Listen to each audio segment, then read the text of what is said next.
if he's working today. For some reason, I thought he'd be here today. Bam, we're live. I thought so too, honestly. I think he said he would be here. Want me to call him? Yeah, let's give him a ring. It's a good idea. Let's see. Oh, he's in my favorites.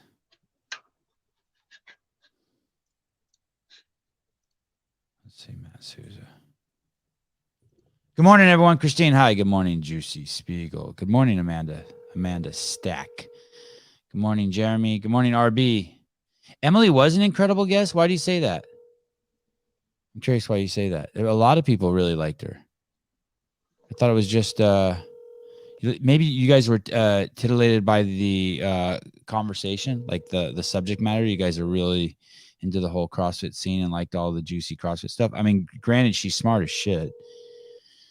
Finally made it to a Rob show. Robin, great to have you here. Surf's up. You reach Matt, leave a message, and I'll get back to you as soon as I can. No. I wonder what's going on with Souza. Must be sleeping in. More airtime. You can now say 6 words in this show. More airtime for you, Caleb.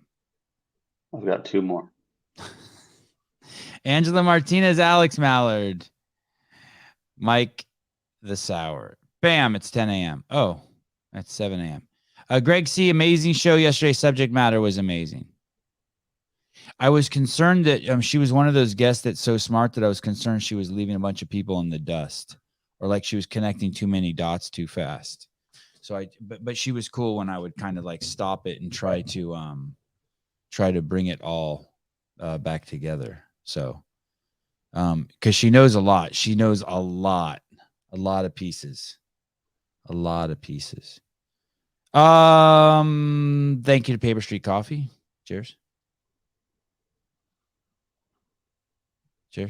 You're on the Paper Street too? Of course. Do you want one of these cups, Caleb? Yeah, that'd be kind of dope. Oh, okay. I'll get you one. Wouldn't mind it. I will send Gabe a text. And then I forgot, I wanted to show you something. Can you bring me the grenade soap? Oh dude. Grenade. Yes, go. I was it's grenade. It's grenade, not grenade. Is it grenade? Yeah, GRENADE. Oh yeah. It's funny. I'm still learning how to speak the English language. So when I was going through, so we have to when we fly through military air, mm-hmm. we still have to go through like a TSA type thing. Like they have to check our bags and make sure. Oh, I like this. I like nonsense this and stuff. I like this. So I've like packed a few things in my luggage that I was concerned. Like I was trying to like bring things home, but they like send it through an fentanyl, grenade, handgun, all this stuff. Yeah. Souvenirs, just souvenirs. Right. And so they send it through the X-ray, and they're like, we need to check your bag. I was like, oh shit, like I'm gonna be in some serious trouble. And they like dig through, and they like pull out this box. It's like a cardboard box, and they open it up, and they're like, what is this? And I was like, oh, it's soap. And it was the fucking grenade soap from Doc Spartan. Oh shit! Oh shit! They like sent them out. They were like just holding me. They weren't gonna let me go. It was like they made like a whole stink about it. They're like, wow, you can't. What are you doing? You're bringing it. Like it was fucking hilarious. They were probably so excited. They probably thought they had you. They were so excited. Like, oh shit, this dumb idiot's bringing a grenade back. Yes. But and then how much trouble would you get in for that? That's a good question. I probably would have gotten like at least some paperwork, like something that's written in my record saying. But probably not kicked out of the Air Force. No, I don't think so. Hey, Victor Brown, she kept you on track. She kept me on track. And kept you from getting too emotional. Is that bad? I don't think anyone keeps me on track, but I don't think I was. Is that a bad thing if I'm emotional? Well, Jeremy says I get an Article 15. That's pretty bad. What's that? Is that bad? Yeah, it's like a career killer. Like if you get Article 15, usually you're fucked.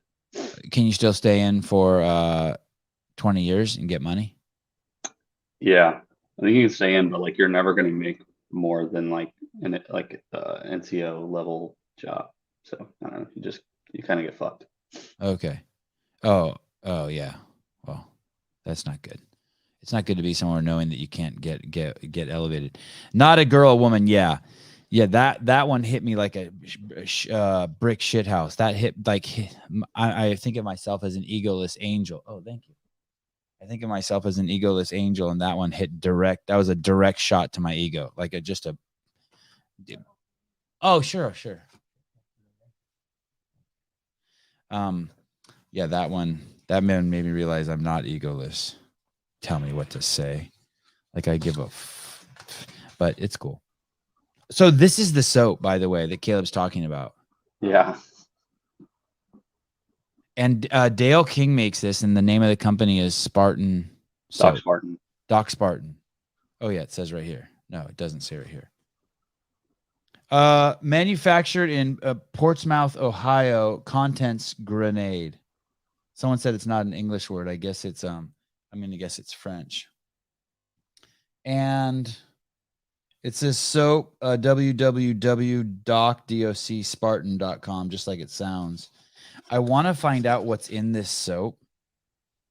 Oh, could you look at the ingredients? A life-size grenade. Because what's crazy is I'm looking for a soap sponsor because I want to represent a soap that doesn't like chemically castrate me, right? I want to use a soap that doesn't chemically castrate me on my body, and I want to use one in my for my clothes. My wife and I have a serious problem at the washing machine. I've been doing the wash our whole like career together, and now she doesn't want me doing it because she says I use chemical soaps, like that high protein Snicker bar soap. Coconut oil, palm oil, safflower oil, glycerine, shea butter, purified water, lye, sorbitol. I don't know what that is. Sorbiton, olate. Those two in there. I wonder if those reduce my sperm count. Titanium dioxide. I don't care about my sperm. It's my kids. Chlorel Power, proprietary blend of essential oils. It smells good. It smells really good. Yeah, it does smell really good. Did you use any, or do you feel bad using it because it's such a cool shape? Yeah, I didn't use it because I thought it was kind of cool, but also like I didn't really have like, you know how you usually have like a place to store your soap? Yeah. Like what do you mean? Like in the shower, like it sits on a ledge? Yeah. Yeah. Since we had like community showers, I didn't really want to use it because I would have to like store it on a shelf in my room. Oh, what if you leave the soap in there? Will just other people use it to wash their ass and stuff? Definitely. God, I love your cat. Hey, I'm going to tell you something really fucked up. Please. And please don't well, I don't care if you judge me too harshly. I'm totally that person. Like I would go in there. Yeah, I would go in there. I would take your soap. I'd lather it in my hands, theoretically taking off a layer of your whatever poop and semen and whatever's on there. Then I would use it to soap my body. And then when I put it back, I would roll it in my hands a bunch again to make sure I took off all the pubes and put it back. I'm totally that person. Yeah, there's definitely a few of those. Usually people would just like leave it on like a ledge somewhere. Like it just kind of like if they didn't need it anymore, they were leaving, they would just leave their leftover on a shelf and then people would just grab it. But I always felt weird doing that too. Oh, it's gross. I have to like put on a serious mental block, but I'd still do it. Yeah. Like if it was a necessity, yeah, I'd use it. Oh, you would too? Yeah, probably. I wonder if women are like that too. And women in the military definitely do that shit. Is lye okay? My dad says a fuck ton on wood ash, and I've considered making my own. Oh, so I need a soap sponsor. I really want. What if you drop the soap? Well, we have our individual showers, so it was okay. All right. You were fine. Some were happy. She was calling you out on your terms like woke. It's hard for some to stray from their progressive roots. Triggered the libs whenever possible. I liked it. I like it though when people call me on woke because it lets me rework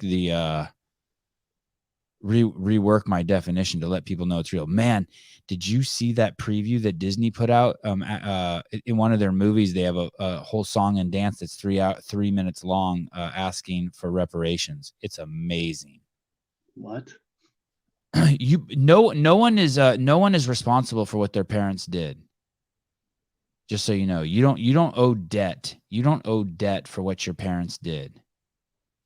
Yeah, I hate to use this as an example, but Matt Schindeldecker doesn't owe debt because his mom killed the bus driver. No one owes debt to anyone because of what their relatives did or didn't do. And don't forget, they keep saying that this country is built on the backs of slaves. It was built on the backs of shitloads of people.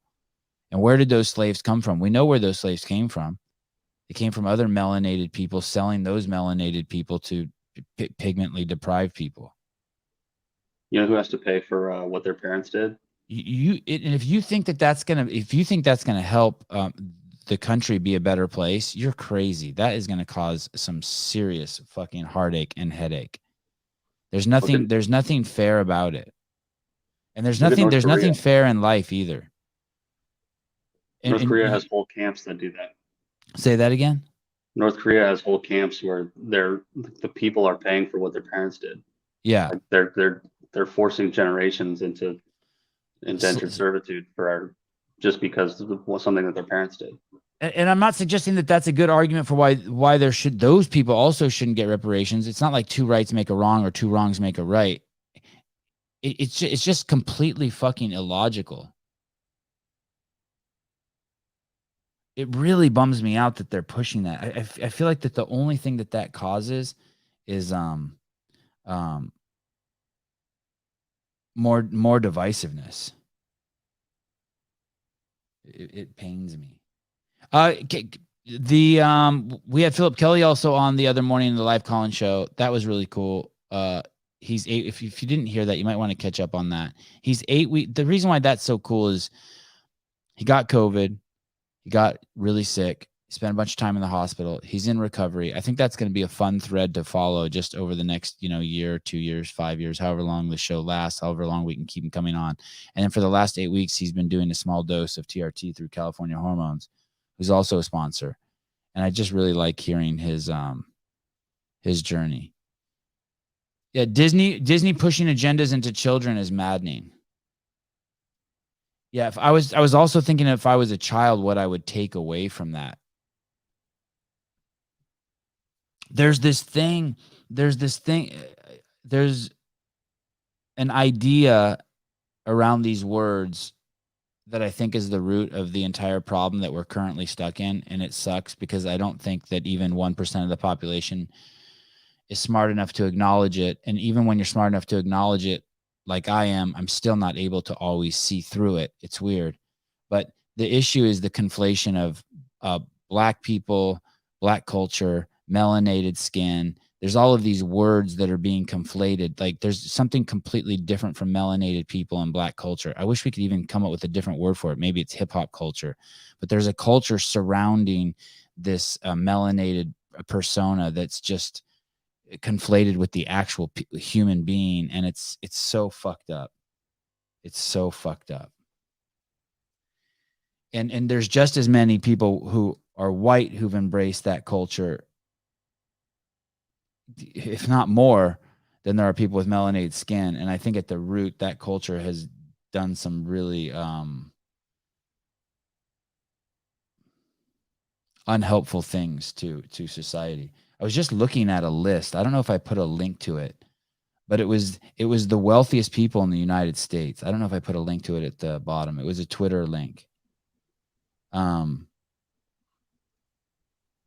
But basically, I've shown it before on the show, but it showed the wealthiest people in the United States by ethnic demographic, and like whites are at $56,000 a year. Oh, here it is. Oh wow, you're quick. Did I have a link to that? Yeah, it was in there. What number is that? It was. You're good. 407. Oh yeah, 407. So look at this. We've looked at this before. So what made me think of this is I took my kids to Fremont the other day for the jiu-jitsu tournament. When I was a kid, Fremont was all just white and Black people, no other people. And now when I took my kids to Ohlone College, all the buildings there, everything's written in, I think it's Chinese. It's some writing that I don't recognize. Maybe it's Japanese, but it's some Asian language. It's those characters, right? And look at, these are the wealthiest people in the United States: Indian Americans, then Filipino Americans, then Taiwanese Americans, then Sri Lankan Americans, then Japanese Americans, then Malaysian Americans, then Chinese Americans, then Pakistani Americans. And that's all because of their culture. That's my take on it. All because of their culture, all because of how they're raised, all because they have tight families. I bet you that their divorce rates are lower than all the people below them too. I think it's like 50%. They make twice as much as basically your average American. Yeah, it's all a cultural thing. But the whole Bay Area is shifting to that. Anywhere near the mothership, like Apple, Amazon, Facebook, all those.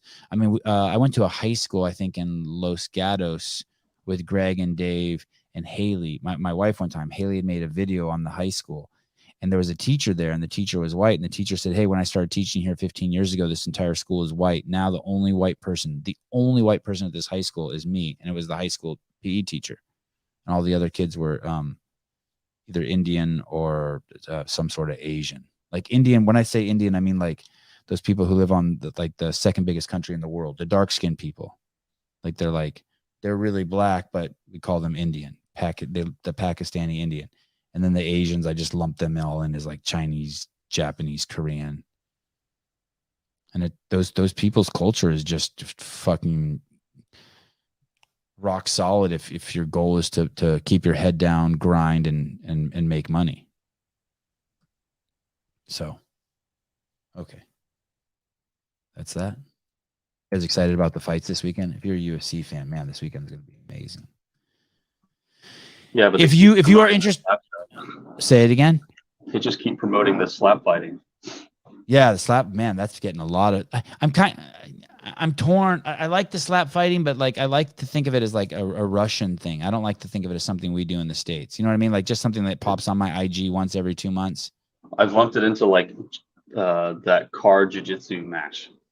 Like yeah. In the front seats and they just play jiu-jitsu with each other. Yeah, that's how I've seen it, and it's just bizarre to me that they're promoting it so much. Like I just don't see the appeal. It's cool. Yeah, just like if you're flipping through your IG and you see one like clip of it, it's cool. Yeah. So if you are interested in learning more about your blood work, you can go to cahormones.com, type in the password Sevan, and you'll get a free doctor's consultation. And if you're in California, especially if you're near Southern California, you can get your blood work done for free. You can get all that shit checked out for free. Oh, anyone who has any show name ideas for shows, or like the morning live call-in shows, or anyone who sees clips in here that need to be clipped in any of our shows, please put it in the comments. You would save me so much. You would save us so much work.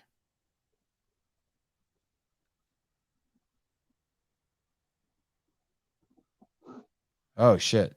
Hiller just sent me a. Oh, Hiller, I don't go to Reddit. Someone wrote, started. By the way, did you know someone started a Sevan Podcast Reddit thread and the moderators at Reddit pulled it down? They pulled it down? Yeah, but or not a thread. I guess that there's like forums, or this was when we first started the podcast. I guess there's like sub forums or groups, or someone tried to be a, thank you, Corbano. Yeah, just mark anything that you think would be a good clip that I should go back, that you think that I should turn into anything from a 1 minute to 10 minute clip.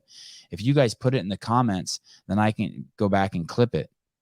If not, by the time nighttime comes around, I'm already prepping for the next show and I missed that opportunity. And I think the sub clips would help the show grow. I definitely think it'll make me a few more dollars. Free labor, and I won't be paying reparations to you once I become rich. But it would be awesome to be so rich to throw a party for us. Bombshell confirmation that even Glassman doesn't know who owns CrossFit Now and other major dirt. I'm only halfway through, but it's a doozy. Wow, I didn't think.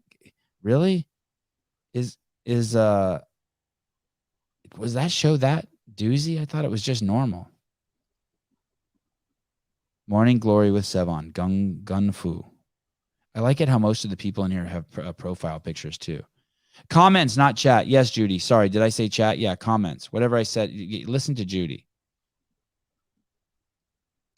I want to thank Bruce Wayne for all the thumbnails, and there's a couple other people who've been sending me thumbnails. I don't know their name, but thank you. All that stuff, like even if I don't respond to you and I just start using them, you have to know that I try to see everything. I'm so far behind on my DMs. It's a mess. I'm going to read this to you. This came in my DMs last week. Hi, Sevan. I'm a regular listener to your podcast from the Philippines. I don't always catch it live because of the time difference, but I always listen to the replays while I run. I don't do CrossFit, but I'm a big fan of the methodology in the sport. I just use YouTube and Instagram to do workouts because the CrossFit box membership here in my country is too expensive. That being said, I'm grateful for your podcast for opening my eyes on a lot of issues. You freed my mind, and now I see the world through a different lens. Keep it up. The homeless thing that people were tripping on is people want this is the total I apologize in advance. Libtard response is, well, a lot of the homeless people are mentally ill. It doesn't matter. Stop saying that. That's just an excuse. That's it to get some sort of emotional plea from you. All homeless people are mentally ill. It doesn't matter. It's completely fucking irrelevant. The reason why they're mentally ill is because Uncle Buck touched them when they were little. They didn't address it. They started getting into fentanyl and drugs. They started selling their pussy. They started sucking dick. And now they live on the streets doing drugs, and they're caught in a horrible cycle. And here it is. You ready? Here it is. They don't need you making excuses for them that keep them down. You're calling them mentally ill with this bullshit pseudo compassion that you should feel sorry for them, and that's what's keeping them down. Oh, let's start a free needle program. Let's give them let's block off these 3 blocks and let them sleep here. You are being a codependent. Just imagine you were one of those people. Nobody wants to be a heroin addict, a meth addict, a homeless person, mentally ill. But here's the thing. And especially with mental illness is like obesity. Not one person is going to come and save you. It's only going to be you. Only you are going to be able to get off those streets. And do you know how you do that? Do you know how you stop being fat and how you get off the streets? You hit rock bottom. So stop saying that mental illness. When you call them mentally ill, what you're doing is you're making an emotional appeal to continue to be a codependent for them. So what? Yeah, they're mentally ill. So what? You think giving them housing is going to help? No, you're giving them a warm place to shoot up more heroin, to meet more heroin addicts. It's not the way, I'm telling you. Anyone who's pulled themselves up by the, what is it called? Bootstraps? Is that the bootstraps? Yeah.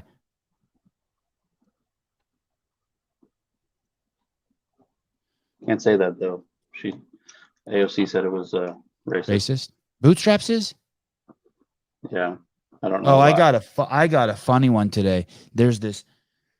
I'll get to it in a second. There was a school that served watermelon, waffles, and chicken on the first day of Black History Month, and they told the kids there that it was racist, and they made the black kids feel bad for that. And that's like, do they not know that they're enforcing racism by telling the kids there that's racist? How the fuck are waffles and watermelon and chicken racist? Is rice racist? Is baklava racist towards Greeks? What if they would have served baklava during Greek History Month? Or tabbouleh? What? Shawarma, yeah.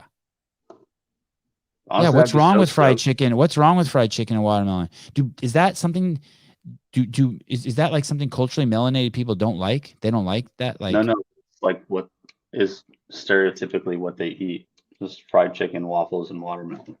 Yeah, then why wouldn't you make that? Why wouldn't you serve that all 30 days? If it was Chinese History Month, I'd expect it to be fucking fried rice the whole month.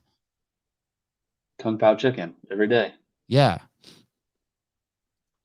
We live in bizarro world. Yeah, I love shawarma too. I ate so much fucking shawarma the past 6 months. Hey, that's that thing that's on the tube, right? Yeah. It spins. And they're like wrapping a little tortilla looking thing. Yeah, grape sodas. Is that who eats that? Which people? The Asians? The No, black that's people? the other black people thing. Yeah, that sucks. That sounds like something white people gave them to kill them. Like abortion. Here's your grape soda. With every abortion you get a 6-pack of grape soda. Brought to you by Whitey. Fucking Margaret Sanger. Can I get a live react for the Danielle Brandon video I sent on IG? Josh Loths. I don't remember that. We can go to Danielle Brandon's account. Let me say this one thing, and then we'll go look at how hot Danielle Brandon is. In total, the national money supply stands at $21.2 trillion, which is still more than 37% above the pre-pandemic level. Okay, fuck Jeremy. All right, fine. Hi, Jeremy. I want to talk about money. What are you doing? Jeremy? Jeremy. Did you say Jeremy fuck? I said Jeremy fucks, yes. Hey, I'll keep this one short, I promise. Okay. But you were talking about that's what I said to my wife. My melanated. What's that? That's what I said to my wife last night. Oh, I used to say that all the time when I was married. You're talking about my melanated people. And I wake up this morning. Remember, I'm in Milwaukee. I wake up this morning to gunshots. No. I actually live in a good part of the city, believe it or not. Okay. And I wake up to a story, MPD officer shot and killed overnight. And way up on the, in the hood. And, I mean, it's not too surprising. I mean, an officer isn't killed every day, but shit like that is happening pretty regularly. So it got me thinking about, a lot of the things people are saying, like these officers need more training, blah, blah, blah, blah, blah. And I'm wondering how, okay. So let's say in this perfect world that as you call them, libtards want to. Hey, how come they don't tell us the color of the officer that was shot or the color of the person who shot him? So what does that tell you right away? Sorry to interrupt. So that tells you that it's a black officer shot by a black. Sorry, I really don't want to say black anymore. It's a melanated officer shot by a melanated citizen.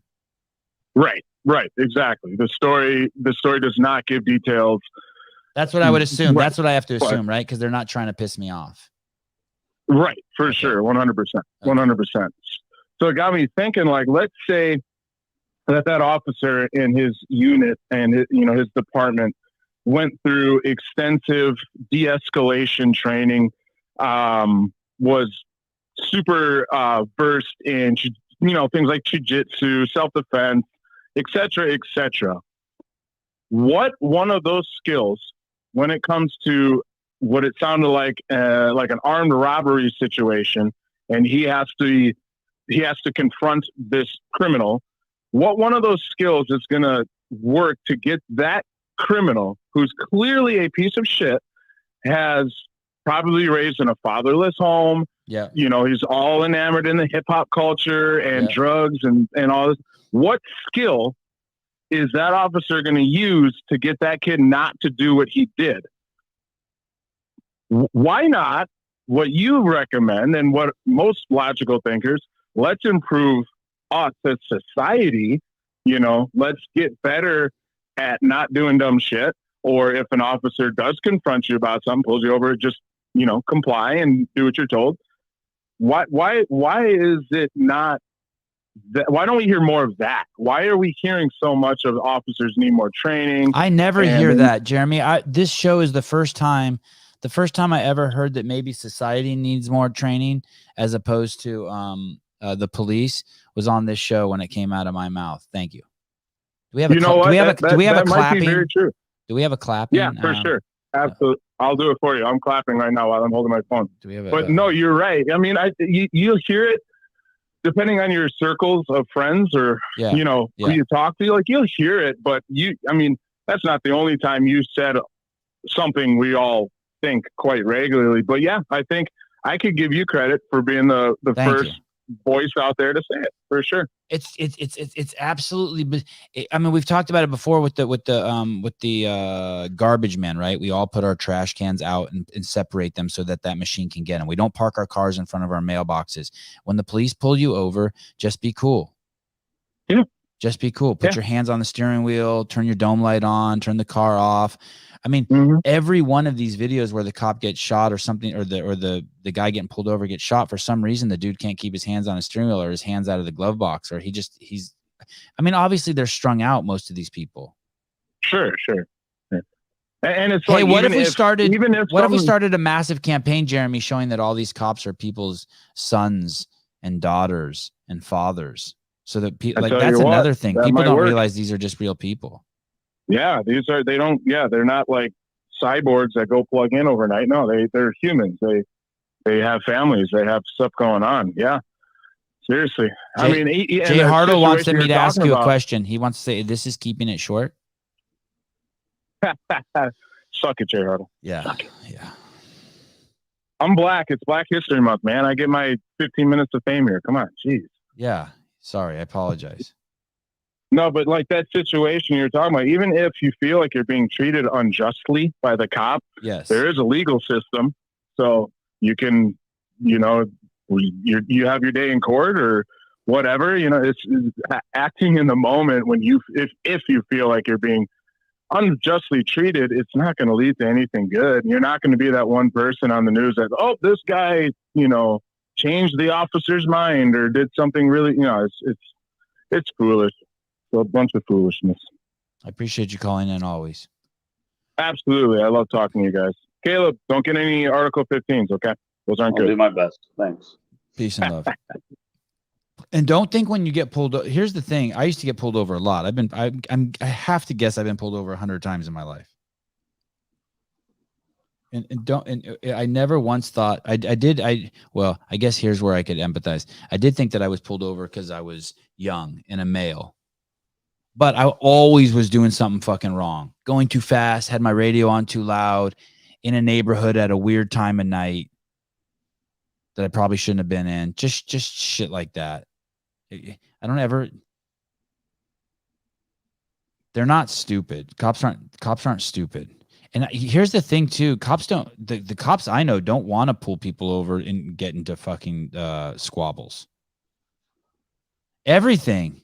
Running, I was thinking the other day. I had this thought. There was this one time there was a stop. I stuck behind this guy on a single lane road, and he was going so slow. He was going 20 and a 25, and I sped around him. I was in my Volkswagen Rabbit. I was probably 16, and he stopped at a stop sign, and I just blew the stop sign and went right by him. And a cop pulled me over.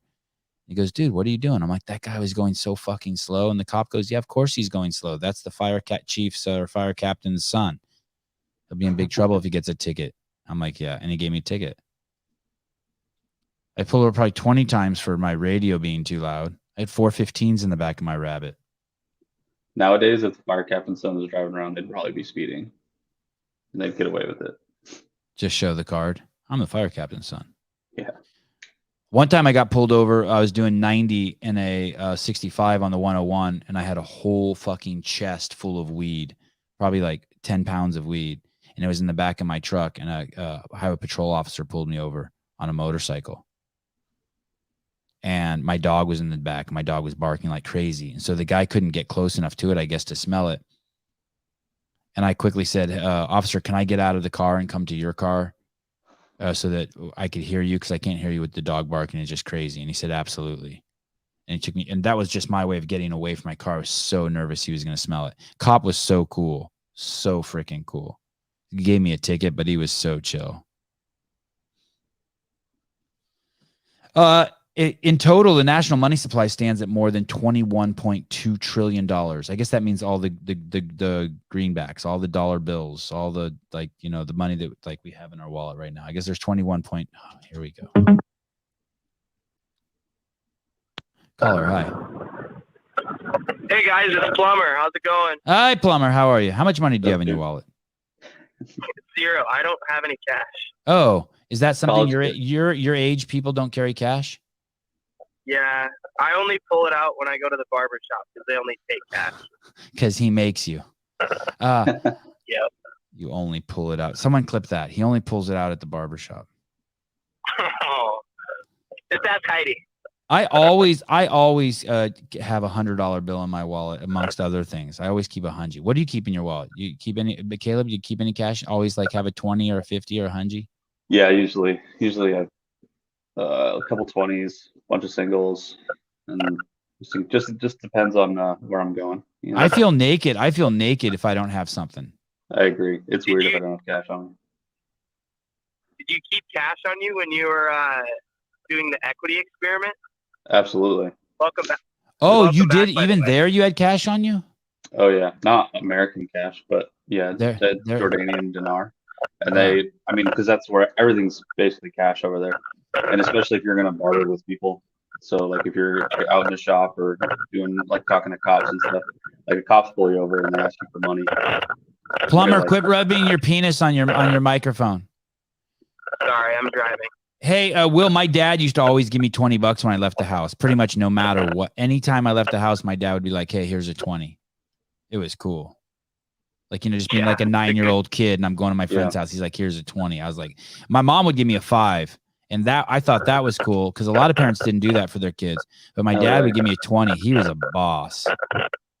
I remember I'd get cash if like I was going over to a sleepover, and then my dad would be like, pick up a meal for the family or something like that. Yeah. And it was like the most uncomfortable thing as a little kid, but like still like such a nice gesture, right? Like if you're like spending a weekend with a family, it's like buy a gas tank or something. I don't know. It was cool. My parents I wouldn't go over to anyone's house empty handed. I always would take like a 2 liter of Coke or like a candle or just something. You know what I mean? A Snicker bar. Yeah. Just go over there with something. A couple chicken McNuggets left in my box. Offer it to the dog. Something. Yeah. Not in the 60s, you dickhead. In the 80s, you jackass. My $5 was good in the 80s. This guy's trying to act like I was born alive in the 60s. All right, Will. Well, nice talking to you. Your sound is horrible, but you're still a beautiful young man. Thank you. See you guys. Happy Caleb's back. Thank you. I Later, agree. dude. Thanks. I guess. I don't know. I liked him. I take that back. Not happy Caleb's back. I liked him just as much when he was gone. It was I kinda nice. think his muffler is dragging. In total, the national money supply stands at more than $21.2 trillion, which is still more than 37% above the pre-pandemic level of about $15 trillion. So in 2 years, they printed an extra $6 trillion, which was like 37% of the total money we had flowing around in the economy. Now, this is the part you need to listen to. I'm not sure what the implications are, but there's some economics major out there that will understand this. The U.S. money supply has contracted for the first time since the Federal Reserve started publishing the data in January of 1960. I think what they're telling us is that they've started pulling money out of the system, which is really weird because normally every year since 1960, I think that they've printed some money. There's always a little bit of money that they're printing and adding into the cash flow. But you have to understand that they're not doing that right now. The opposite is happening. They're pulling money out. And I have a feeling that's going to make some shit really weird for some people. It might ruin my story that all homeless people. Here's another thing that you have to understand about why homeless people are all criminals. They have to steal. That's their job. That's how they get their drugs. Do you understand? So like in Berkeley, I had a really nice home. Little 866 square foot home on a 2,000 square foot lot, $1 million home, dope. Next to all the coolest bars and coffee shops and the Whole Foods and parks. But about 6 big blocks from my house was a massive homeless encampment. So every night at 11 p.m. to 4 a.m., they scurry out like little rats and they come to your house. And they check your doors, and you can see them with your cameras, your Nest cameras, and they check your doors and they come inside your yard and they steal bicycles. Because when you drive by those homeless encampments, you ever wonder why those things are so massive? Where do they get those marmot tents at? All those bicycle $200, $300 parts. tents and sleeping Yeah. bags and fucking pillows and shit. Yeah, it's okay, send it to you want me. Why can't you send it to Caleb? Hey, should I Hiller, should I look at that IG thread or should you and I look at it when you come on? Where's you want me to say that again? What did you say? Oh, I'm not watching that. I don't even think that's funny. I don't even. Do you know how many people sent me that? I don't even think that's funny. It's the Daniel Brandon one with that guy, the English guy. I watched that 10 times. Yeah, I don't yeah. even think that's funny. I didn't enjoy that in the slightest. I think of Daniel Brandon as my daughter. I don't want some guy with a fucking hard-on pointed at her. It's fucking disgusting. I thought that shit was hilarious. I have daddy issues. I'm reaching that age where like all those people, I feel like I'm their dad. Yeah, Caleb loved it. He's 27. Thought that was great. Yeah, I understand. Everyone likes to point their penis at Danielle. I understand. That is the one, right? At the end, he's got like a boner in his sweats and it's pointed at her. Yeah. He like doesn't know what to do with himself. Sebi, the encampment in our town has a cop station so that the homeless people behave. Yeah, right. Hey, let me tell you something. That cop's job is horrible. And it's not about it's not so that they behave. He just kind of mitigates the behavior. Yeah, the behavior. Hey, one of the worst places you can go if you're a homeless person, and unfortunately this part really sucks, is the shelters in New York where they're safe are so dangerous. What do you mean? You'll get fucking robbed in there, stabbed in there, raped in there. Think of it as just jail. You have to be in there by like 6 o'clock every night or whatever at the big homeless shelters in the big cities, and you can't leave until like, I don't know, till the morning. Yeah, Jess, you laughed at that? Yeah, I thought it was stupid. But I think most people did. 20 people sent me that. So I'm in the minority. I need reparations. Anyway, something weird's happening. Weird's about to happen with our money. So brace yourself. I don't know what, but stop looking at that Chinese balloon and watch your wallet. Watch that money disappear. Something weird's about to happen. That is a weird, bizarre thing for what's going to happen. Will you play 408? This is called Seeing the Future or Manifesting the Future or just Cultivating Belief. The Time Collapse. This is Aubrey Marcus. Here we go. Part of a ceremony where a, kind of mid-ranked UFC fighter who had no title shot, planned or anything like that, goes into a DMT ceremony. In the DMT ceremony, he sees himself holding the belt, the championship belt. He's like, I fucking saw it, bro. Like I saw it. I could feel it. I felt how heavy it was. I felt it. I saw it. So the person who was fighting the champion in his division got injured, had to pull out of a fight. He gets last minute called up. He's like a 9-1 underdog, has the fight of his life, as an underdog, and wins the championship. And he fought unbelievable. And so there's so many interesting things that are happening that are not medical related, but performance related. And he credits a lot of that. Of course, he's a great fighter. He trained hard and he busted his ass. And all those things are all true. Yeah. But he had such unwavering belief because he'd already felt himself with the belt. TJ Dillashaw is the champion. I was a part of it. So basically, he's saying this guy did some sort of drug, DMT, ayahuasca, I don't know what it is. And through that process, he saw himself holding the belt. Was it that he saw the future? Was it that he saw it in his head and then manifested it? Both would have the same outcome. That would be something very hard to be able to distinguish what's going on, whether you can see the future or whether you're manifesting the future.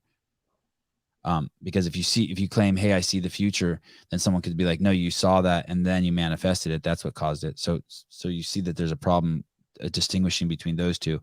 Or it could be this other thing that he just created that with his imagination, and because he created it in his head and his imagination, it made it even more possible to then create it out here. When you start you'll never understand this stuff if you don't know the difference between what's real and what's not real. If you still think like racism is real and you don't understand it's an idea, then you'll never even come close to understanding what I'm talking about. So go to the CrossFit Games channel now if you're stuck there. Like you have to even begin to understand what I'm saying, you have to be able to distinguish between the fact of what's an idea and what's real. Like this grenade soap is real. You have this cardboard box. God, I hope there's nothing in there that destroys my sperm. So when I saw this video, it reminded me of two stories. I was, I don't know, I was probably 25 years old, and I'd taken some mushrooms, and I'd gone up on a solo hike in the Santa Barbara mountains. I didn't do mushrooms a lot. I probably did like acid less than 5 times, and I probably did mushrooms less than 10 times in my life. Anyway, and I did these mushrooms, and I went on a long hike. And on the way back, I got in my car, and I'm driving back to Isla Vista, which is like 10 miles north. And I'm driving on the freeway, and listen to this. There's a car in the fast lane, and it's probably going 55, too slow. And there's a car behind it that's tailgating this car that's in the fast lane. And it's tailgating and tailgating and tailgating it. And I'm watching this from behind. And then this car, and the car in the fast lane can't move over because there's a car next to it, right? So he's sandwiched in there. So his only option to get out of there and get out of the way of the guy behind him is to speed up or to slow down. But instead, this guy starts to go into the lane next to him, not seeing that there's a car there, to get out of the way of the guy who's tailgating him. And the guy that he's turning into in that lane sees him coming and jerks his steering wheel. And I see that car lose control, turn on side, and start rolling down the freeway. And I just drive by. I can't stop and help anyone. I'm fucking on mushrooms. But I saw it happen before it happened. Like 5 seconds before it happened, I saw it happen. And that really freaked me out. And then another time, completely sober, 15 years later, I was driving on a freeway behind a truck that was a huge semi carrying huge sheets of glass, bigger than 4x8, maybe 8x12, huge pieces of glass that like looked like they went into a skyscraper. And this truck's pulling on, it's going probably 60 miles an hour, and it's going around a bend, and it's getting onto this huge bridge, like a small Golden Gate bridge that we have in the Bay Area. It's called the Carquinez Bridge. It's going northbound, and I'm behind it. And I didn't see it this time, but I thought, oh shit, a piece of glass is going to blow off that truck and fly into the air. I better not be right here. And I moved out of the lane, and lo and behold, the largest piece of glass I've ever seen flying through the air, 8x12 or 8x16, giant, huge, goes flying through the air and shatters on the freeway. Truck driver didn't even notice it.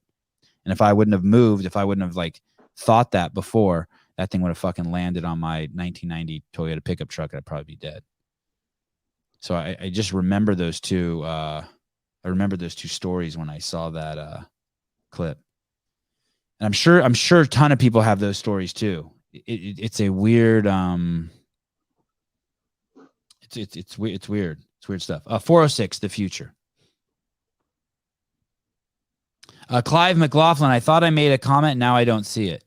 Do you see what's happening here? You thought you made it, but you didn't.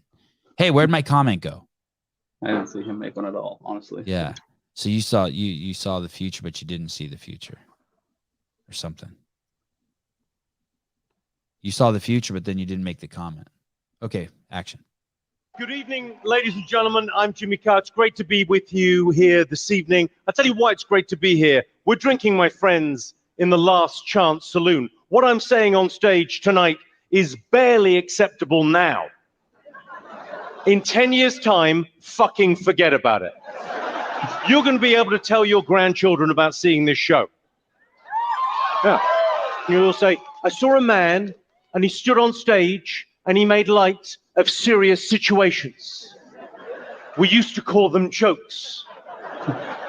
And people would laugh. And your grandchildren will ask, they'll say, non-binary elder?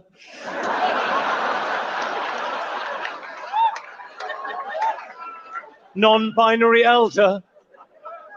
What's a joke? And you'll say, you are. Well, good evening. Hey, why do English people say "sar"? Where do they? Do you know how they put that R in there? I think Southern people might do it too. And what word? What do you? So play this a little bit again. He's going to say the word "I saw," but Yeah. but there's Ladies an and R. gentlemen, Go ahead. There's an R in there. I'm Jimmy Carr. It's great to be with you here this evening. I'll tell you why it's great to be here. We're drinking, my friends, in the Last Chance Saloon. What I'm saying on stage tonight is barely acceptable now. In 10 years' time, fucking forget about it. You're going to be able to tell your grandchildren about seeing this show. Here it comes. You'll say, I saw a man. I saw her. I saw her, man. What? I think maybe Australian people might do that too. How come those people put an R in there? How do they do that? I can't even do that. It's like when Tia says no, she'll be like, no. She throws an R in there? Yeah, anytime there's like a long O or like an AW sound, it's like an er. They always add R's between vowels. Hey, do we do any weird shit like that, like Americans? I mean, I don't know the difference between grenade and grenade, but at least if someone points it out to me, I could fix it. Perform. This is warsh. People from the South say warsh. Yeah, it's a trip. Ner. Yeah. 405. This is so true. We are. Here's another problem with Sevan. It's because of incest. Oh shit. Okay, I'll buy that. I'll use that as a placeholder because they're stuck on an island and they just. Hey, all those island people too. If you go there, like to Ireland or England, or I don't remember in Iceland so much, but definitely Ireland and England. I remember their dogs look like they've been just fucking each other's moms and dads and sisters and brothers too. Like their golden retriever does not look like ours. Like, dude, your dog's cross-eyed. It's a whole Something's wrong. Yeah, their purebreds do not look right in some of those island countries. This is so true. I'm guessing this is Venice Beach. This is exactly how I was brought up. This is how everyone is brought up in California. This is crazy now that I look at this as a 50-year-old man. But this is true. This is California for you. It's bizarro world. See a person with an American flag on their shirt. Do you form any kind of opinion about them or no? Yes, 100%. Yes, definitely. And what is that? Republican. Yeah, probably like a Trumpy. They'd be the only ones like brave enough to wear it in public. Brave enough to wear the American flag in Yeah, public? like proud. Can you pause this? To wear it. Yeah. Wearing an American flag on their shirt. The underlying thing here is that I could understand why young people might not be for their flag. But the second you have fucking two brain cells together and you want a safe place to raise your kids, it makes absolutely no fucking sense to me. But you have to there's this piece of a California culture where you just kind of want everything to go bad and you're kind of like, you want anarchy. And you can tell by the way, look at these people, the way they're dressed, the way they take care of themselves. But there's this complete hatred for anything that looks like pride or self-belief or self-love in California. It's completely vapid and missing here.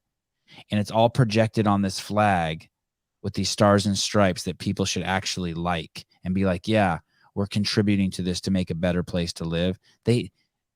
We're just taught from a young age to hate that flag. It's so bizarre to hate ourselves, to feel guilty, to feel bad. It is such an unhealthy way that these people are raised. I was raised like that too. Okay. And here I am today. Here we go. Shirt. Do you racist? Yes.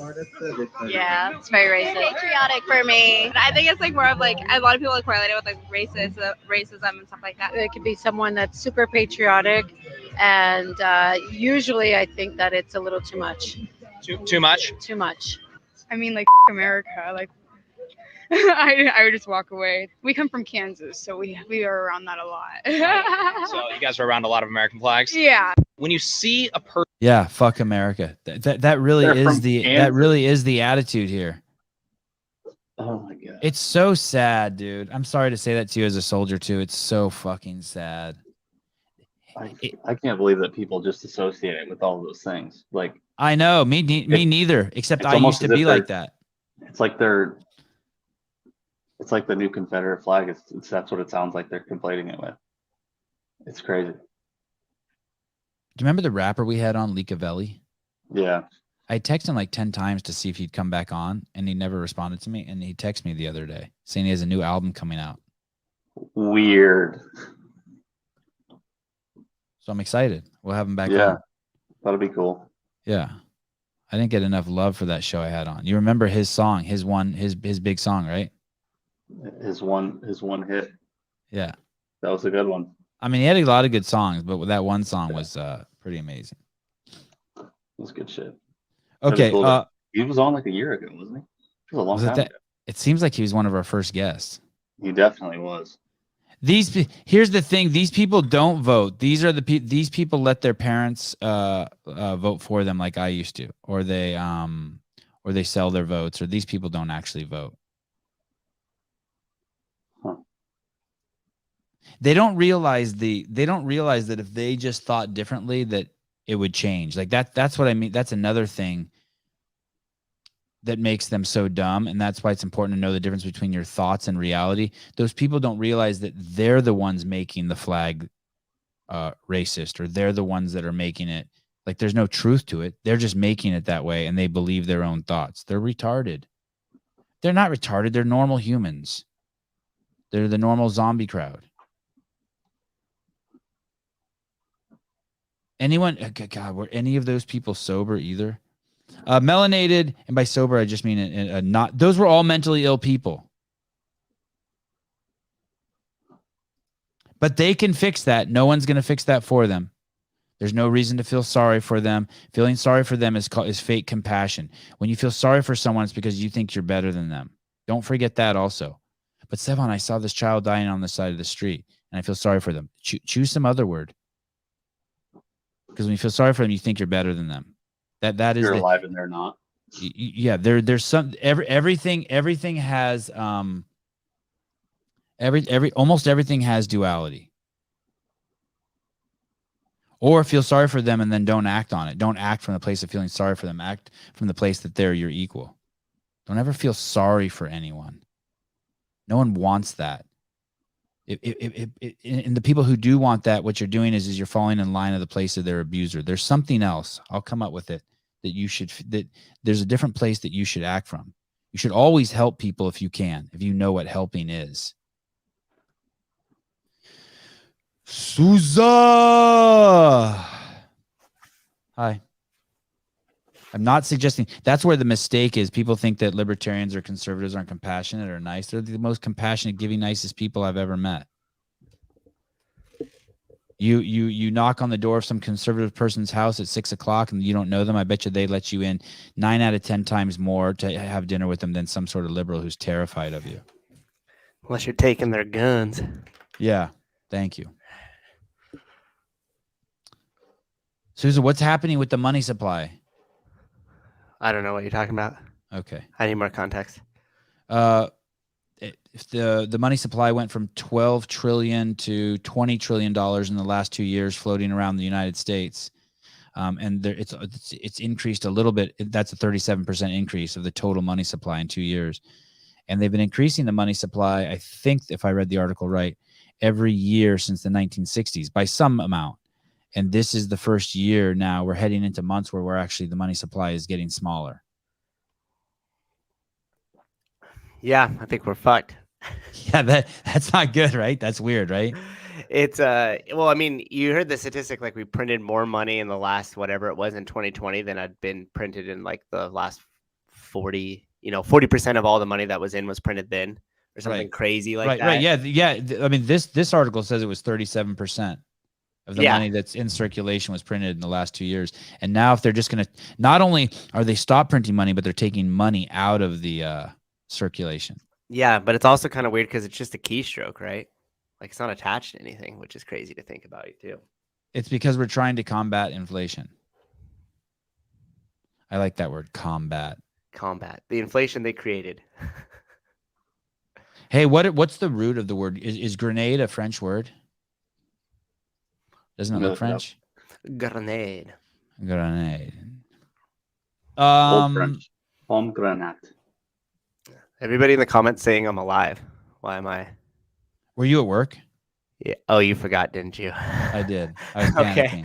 panicking. I remember when I called you the other day and I said, "Hey, I got the Livermore Pleasanton fire recruits coming into the gym from 7 to 7:40." I was like, "Did you want to move the show back?" And Oh yes, you I were remember like, that. "No, I'll start it. It's fine. You just come in whenever." And then I like go and check my phone and I see that you called right at 7, and I was like, "Oh shit, he forgot."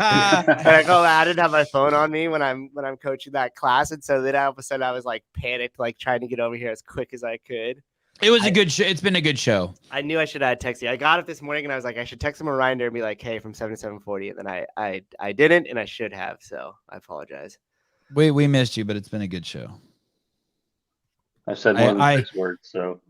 Yeah, that's exactly where I was going to go, Caleb. They so we have that we have a debt ceiling in this country, and we also have like a Caleb word maximum. And so I just took that off. I took the top off. I'm like, "Caleb, I'm opening the door. You can now stand up and say as many words as you want today." No, I can't say anything for like the next month. Yeah, he used his word allocation. You've used them all up. I see. This is why you have Indian guys in the fucking chat. So someone with a fucking 2 brain cells can explain some shit to us. Okay, Devesh Maharaj. Oh no hammer. You're not the hammer anymore. Money is always being taken out and added, but the net change is usually positive. Okay, yep, I'm with you on there. Perhaps they reduce the amount being added to counteract the huge influx of previous years, causing negative. Yes, so yes, I agree. That is what's happening. I'm just wondering what the implications are going to be. I have a feeling it's gonna be really weird for some people. Like all those people who they have only $400 to their name. I'm guessing shit's gonna get weird for them. Did you pull up statistics on like how much Americans have saved? Because it's pretty bad. I do want to, our money's worthless right now because it's not backed by anything. Here's the thing. This is kind of like the slavery thing. Bear with me here. It's never been backed by anything. Even when it was backed by gold, that it's still just made up. Mm-hmm. It's all just made up. Okay. So now it's not backed up by anything that like bars of soap, bars of gold, but there is a relativity piece still to it. By that, I mean, there's still the supply and demand factor. There's still the more money we have, the less valuable it is. So there are going to be some pieces there that just work off off of psychology. But I know what you mean. It's not backed by any like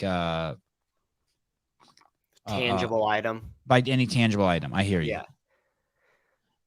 And we have some pretty good things in place that actually protect our money that get me pretty excited.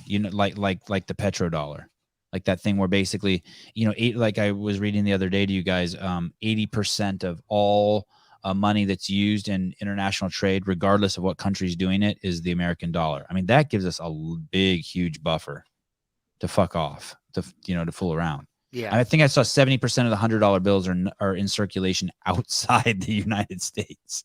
Wow, that's crazy. Yeah, that is crazy, right?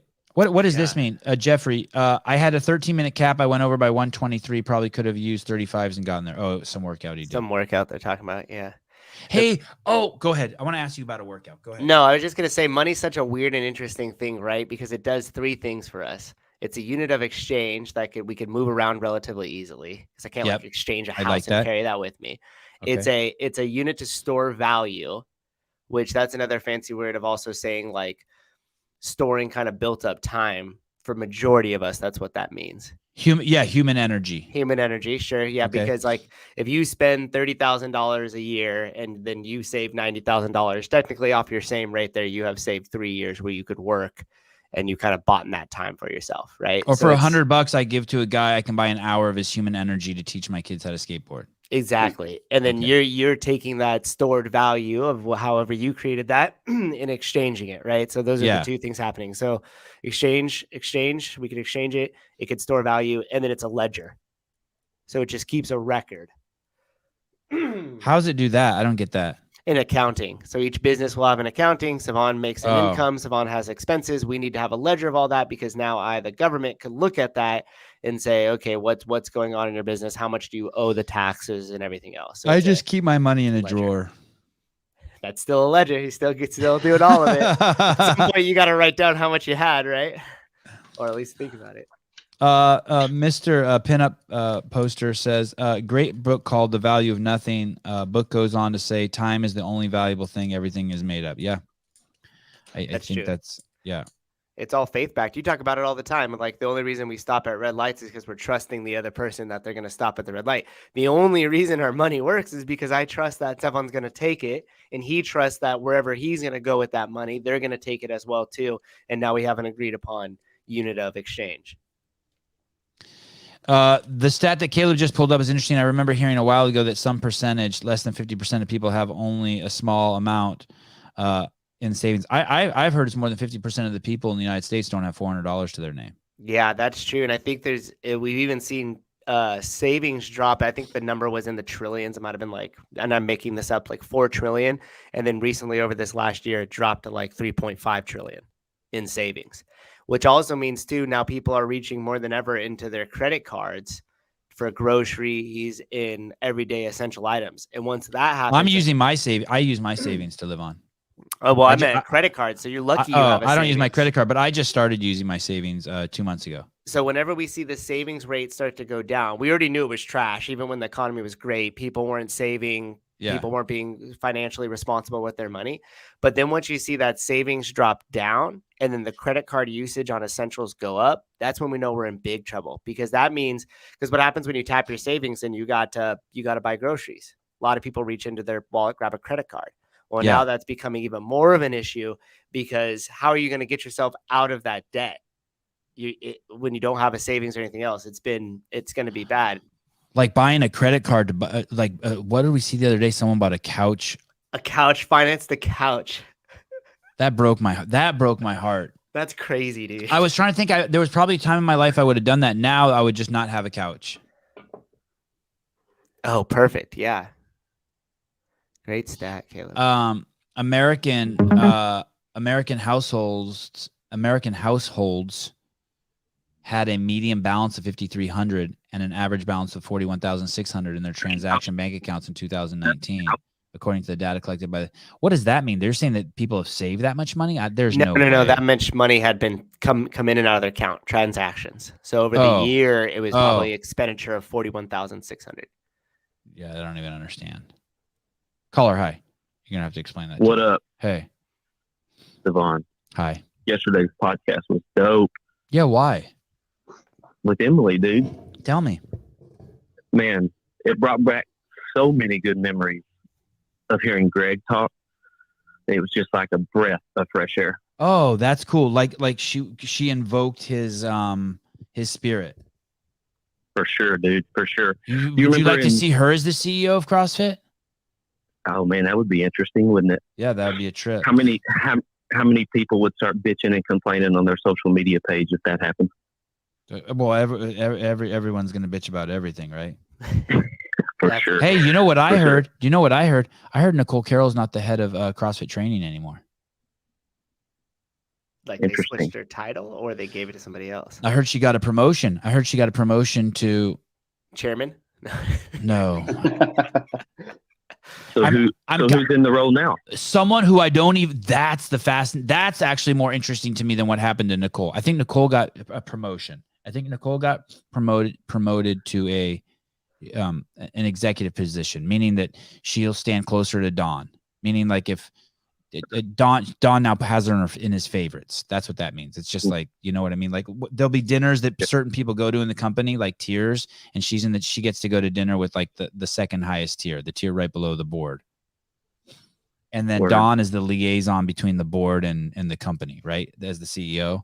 But Nicole now is like sits next to Don, and they keep each other's phone number in their favorites. I think that I don't know how they're organizing or what they plan on doing there. I'm fascinated by watching it. But I think she's something called like the brand director or executive brand officer. But is that different than chief marketing officer? And is that different than a media director? Like, I don't know what they're doing over there, but it's going to be. She definitely is in the last month taking a way more forward-facing role in all of these videos. It's her voice. I'm seeing her picture. So, but that's the corporate org structure, right? Everybody's a chief. Everybody's a VP. Yes, but they're not going to do anything stupid with her. They're going to be whatever to move that, like she's like the queen or the king on the board. They're not going to move that piece without being very sure, or like those beam, like when you want to remodel your kitchen and there's this one beam right in the middle and you're like, tell the contractor like, hey, take that thing out. He's like, I can't. And you're like, why? It's in a horrible spot. He's like, because it's holding up your second and third floor. You're like, what? From the middle of my kitchen? Fuck you. It's like that. I think Nicole is like one of those beams that you need a lot of people architects to come in and tell you before you move it. Like, yeah, she's load bearing for sure. Yeah, she's load. Thank you, Souza. Yes. Sure. And so whatever they're doing there, it's but here's the part I'm tripping on. That department she left from is everything. I always talk about affiliates being everything. They are not everything. The whole company, you could abandon all the affiliates and just go back to doing training, and someone could still be rich at the top of that food chain. Like CrossFit could just do seminars and they still would be the best seminars in the world. So whoever's taking that over, and I've heard some names, and the names I've heard completely perplex me, the name I've heard, because it's not an OG. It's not Chuck Carswell. It's not Todd Widman. It's not Lisa Ray. It's not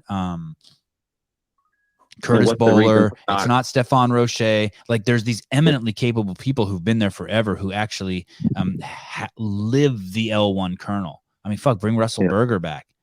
But it's a guy that's only been there 2.5 years, and that's or 2 years. That's a really bold move. You could have mutiny. You could have. Why won't they make that public? Why? I mean, maybe they did. Maybe they did. Maybe there's a Reddit thread. Maybe they did. I mean, they sent out a company-wide email.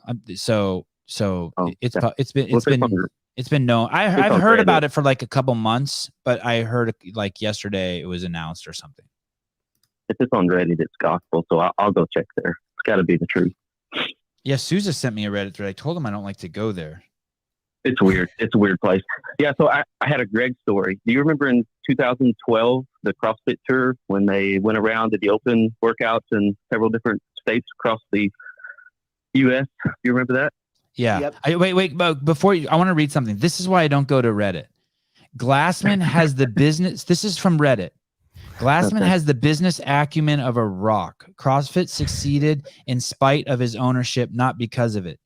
And it has 12 likes. Now, imagine a guy writing a journal in a coffee shop with no car, only a bicycle, putting it online just as the internet's actually becoming something, launching a blog, posting to it every single day, and it becoming the fastest growing business in the planet, in the history of the planet, faster than Starbucks and Subway combined. It spread to all 7 continents, including Antarctica, to 15,000 locations, and people say he has the business acumen of a rock. How am I supposed to?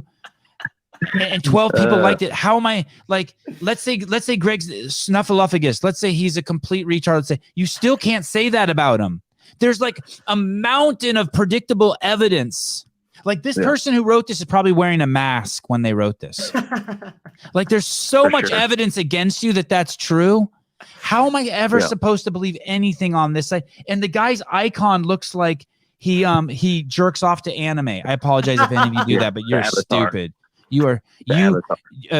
Caleb sometimes gets a little frustrated that I love all the kinds of boobs, but if you jerk off to anime, you are a complete douche. We're pretty sure my neighbor does that.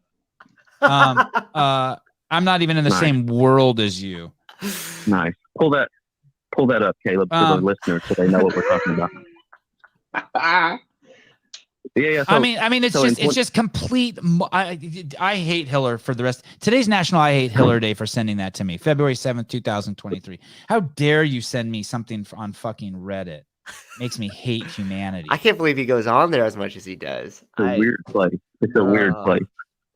It's a cesspool. Like, dude, it doesn't. Even if what they said is true, you can't say it. No. Black people are actually not black. Do you know that because the way the light spectrum works is it only reflects the opposite of what you're seeing. So they're white and white people are actually black. Okay, Reddit. Thank you. Thank you. We're all enlightened now. Yeah. Shut up. Yeah. So in 2012, Greg was. I love Hiller, by the way. I love Hiller. Okay. Last time. Yeah, he's a good dude. He's a good dude. Sorry, you're good. In 2012, Greg was chatting to, just local athletes, affiliates, what have you, and was given the spiel. Of course, we drink the Kool-Aid. We didn't need this spiel, but there was a lady that spoke up. She was a PE teacher at elementary school, and she was what like, state was this? What state was this, brother? We were in Texas, Fort Worth, Texas. Okay. And a lady raised her hand at the end and was like, "Hey, I'm a PE teacher at elementary school. How can I get involved? How can I start feeding this? How can I teach this? How can I get teachers on board and feed into our youth?" And Greg right there on the spot said, "Well, come talk to me afterwards and I'll put you through a level 1 for free, and I'll give you all the information you need to get this started in your school." And I was like, dude, what a guy. I mean, just to give that to her, she's like, really, you'll do that? He's like, well, of course. Why wouldn't I? Anyways, just wanted to tag on to what Emily was saying yesterday. Bro, I would be with Greg. He would be working all fucking day. He had this little apartment building in San Luis Obispo, and we would go there and he'd be working all day on the fucking whiteboard, and this motherfucker wouldn't eat. He'd just be drinking black iced teas, writing like articles and doing shit. And it's like 6 o'clock at night. I'm like, dude, I got to go out and eat. Like, we got to walk into town and eat. And he's like, okay, fine. So he's just a fucking maniacal workaholic, like worse than me. So we go out into town and we're standing in front of a fucking hamburger place, and I'm like going to fucking die. I'm so hungry. I'm starting to salivate like a dog. And he starts up a fucking conversation with a fucking homeless guy out front that lasts 45 fucking minutes. Oh my God. I think the fucking hamburger place closed while he's talking to the guy. He gives the guy $50 and tells the guy he better buy a fucking sleeping bag and not more drugs. So we have to go to another fucking hamburger place, another 3 blocks away. This is that fucking guy. I'm telling you, what Emily said, he's generous to a fault is beyond true. I believe it. Yeah, it was. And I have 1,000 stories like that. I'm like, dude, can we save the homeless guy tomorrow? Yeah, it was. Let's can we go in and buy him a hamburger? Can we get hamburgers and come outside and eat them with him? Anything, dude. Sequencing matters. Yeah, sequencing. Fuck Greg. but to say he has no business acumen is just like last question. Hey, and Rich Froning knows nothing about fitness, because he just does CrossFit, just wins the CrossFit games. When it comes to fitness, he's a fucking rock. Yeah, never heard of her. Yeah, Caleb, how weird was it pooping alone when she got home, dude? Great question. Best question of the show. I still leave the door open. Yeah. Honey, I'm going to need you to just stand outside the door and make grunting sounds, or else I won't have the Pavlovian response to shit. Oh my gosh, that's such a good answer. I still leave the door. He's easing into it. You got to leave the door open. Takes some time. Plays a video on his phone, so there's other noise. Yeah, white noise. I need some white noise. Glassman exiting without a fight is slowly paying off. His supporters are standing tall and promoting his message. It all circles back around, I feel like. The pendulum swings the other way. Hey, this is a last-ditch effort, what they're doing now. Now they're so smart. What they're doing at CrossFit Inc. is they're going to circle back around and they're going to pump his message so fucking hard. And it looks like they're going to have Nicole do it and be like the new mouthpiece. This is the only hope. I'm kind of bummed that they found it so fast. I wanted to see it take more cannon fire before. This is the only hope. We need more content. Or else it's going to turn into fucking curves. Is Nicole's new title General Manager of Education, or was that her old title? They did so much stupid stuff under Rosa. They changed all the names of the departments, like thinking like it would clean like the toxic environment. But all I know is it used to be called training. Then I started hearing people call it EDU, education. Okay. So are you looking on the site to see if there's any? Oh, well, I couldn't find anything on the site, but I'm on LinkedIn. I don't know. She doesn't seem like incredibly active on LinkedIn, but it has General Manager of Education CrossFitting. Sevan, what did you mean by people only have $400 to their name? Meaning if your car broke, like I got flat tire the other day and I had to change all 4 of my tires and it was $1,500. And then 6 months later, I got another flat tire and you had to change all 4 tires again because I have these special like any time flat tires or something. And it cost me another $1,500. And although I cried openly and dropped to one knee and looked up to the heavens, I was able to pay for it cash without using my credit card. Well, I used my credit card, but I just paid it off. I'm saying most people I don't think can do that. No, yeah, you're right. I think that was a statistic, is like $400 is the max that people have their name. And if you guys like Dave Ramsey, he's like the personal finance guru. He basically... Is that the black guy? No. Who's the black guy? I read the black guy's book. I thought it was Dave Ramsey. The black Christian guy. Chris Hogan?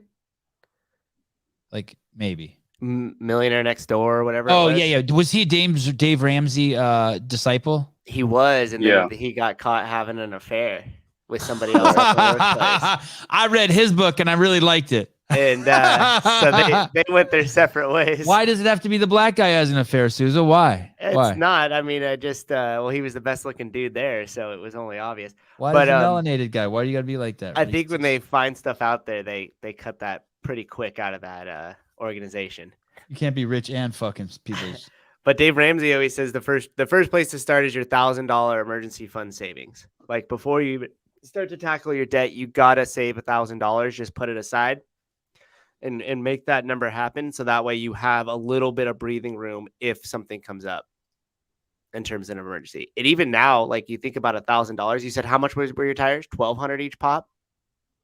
$1,500 for all 4 tires. Yeah, so $1,500. So it wouldn't even. $1,000 which hurt me the first time, but 2 times in 6 months like broke my fucking broke my heart. Hey, do you do that thing? Hey, my kids just broke a TV in the house. This TV, I'm going to make a video on it. I have a TV in their playroom. I have a TV and a chandelier in their playroom. How stupid am I?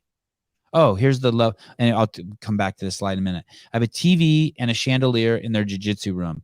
And I knew that it's only a matter of time before they both break. And now the kids are 6. We've lived in this house 6 years. The chandelier's never broken. And after 6 years, they are like, hey, the TV's broken. And I'm like, how did it happen? They're like, we're not really sure.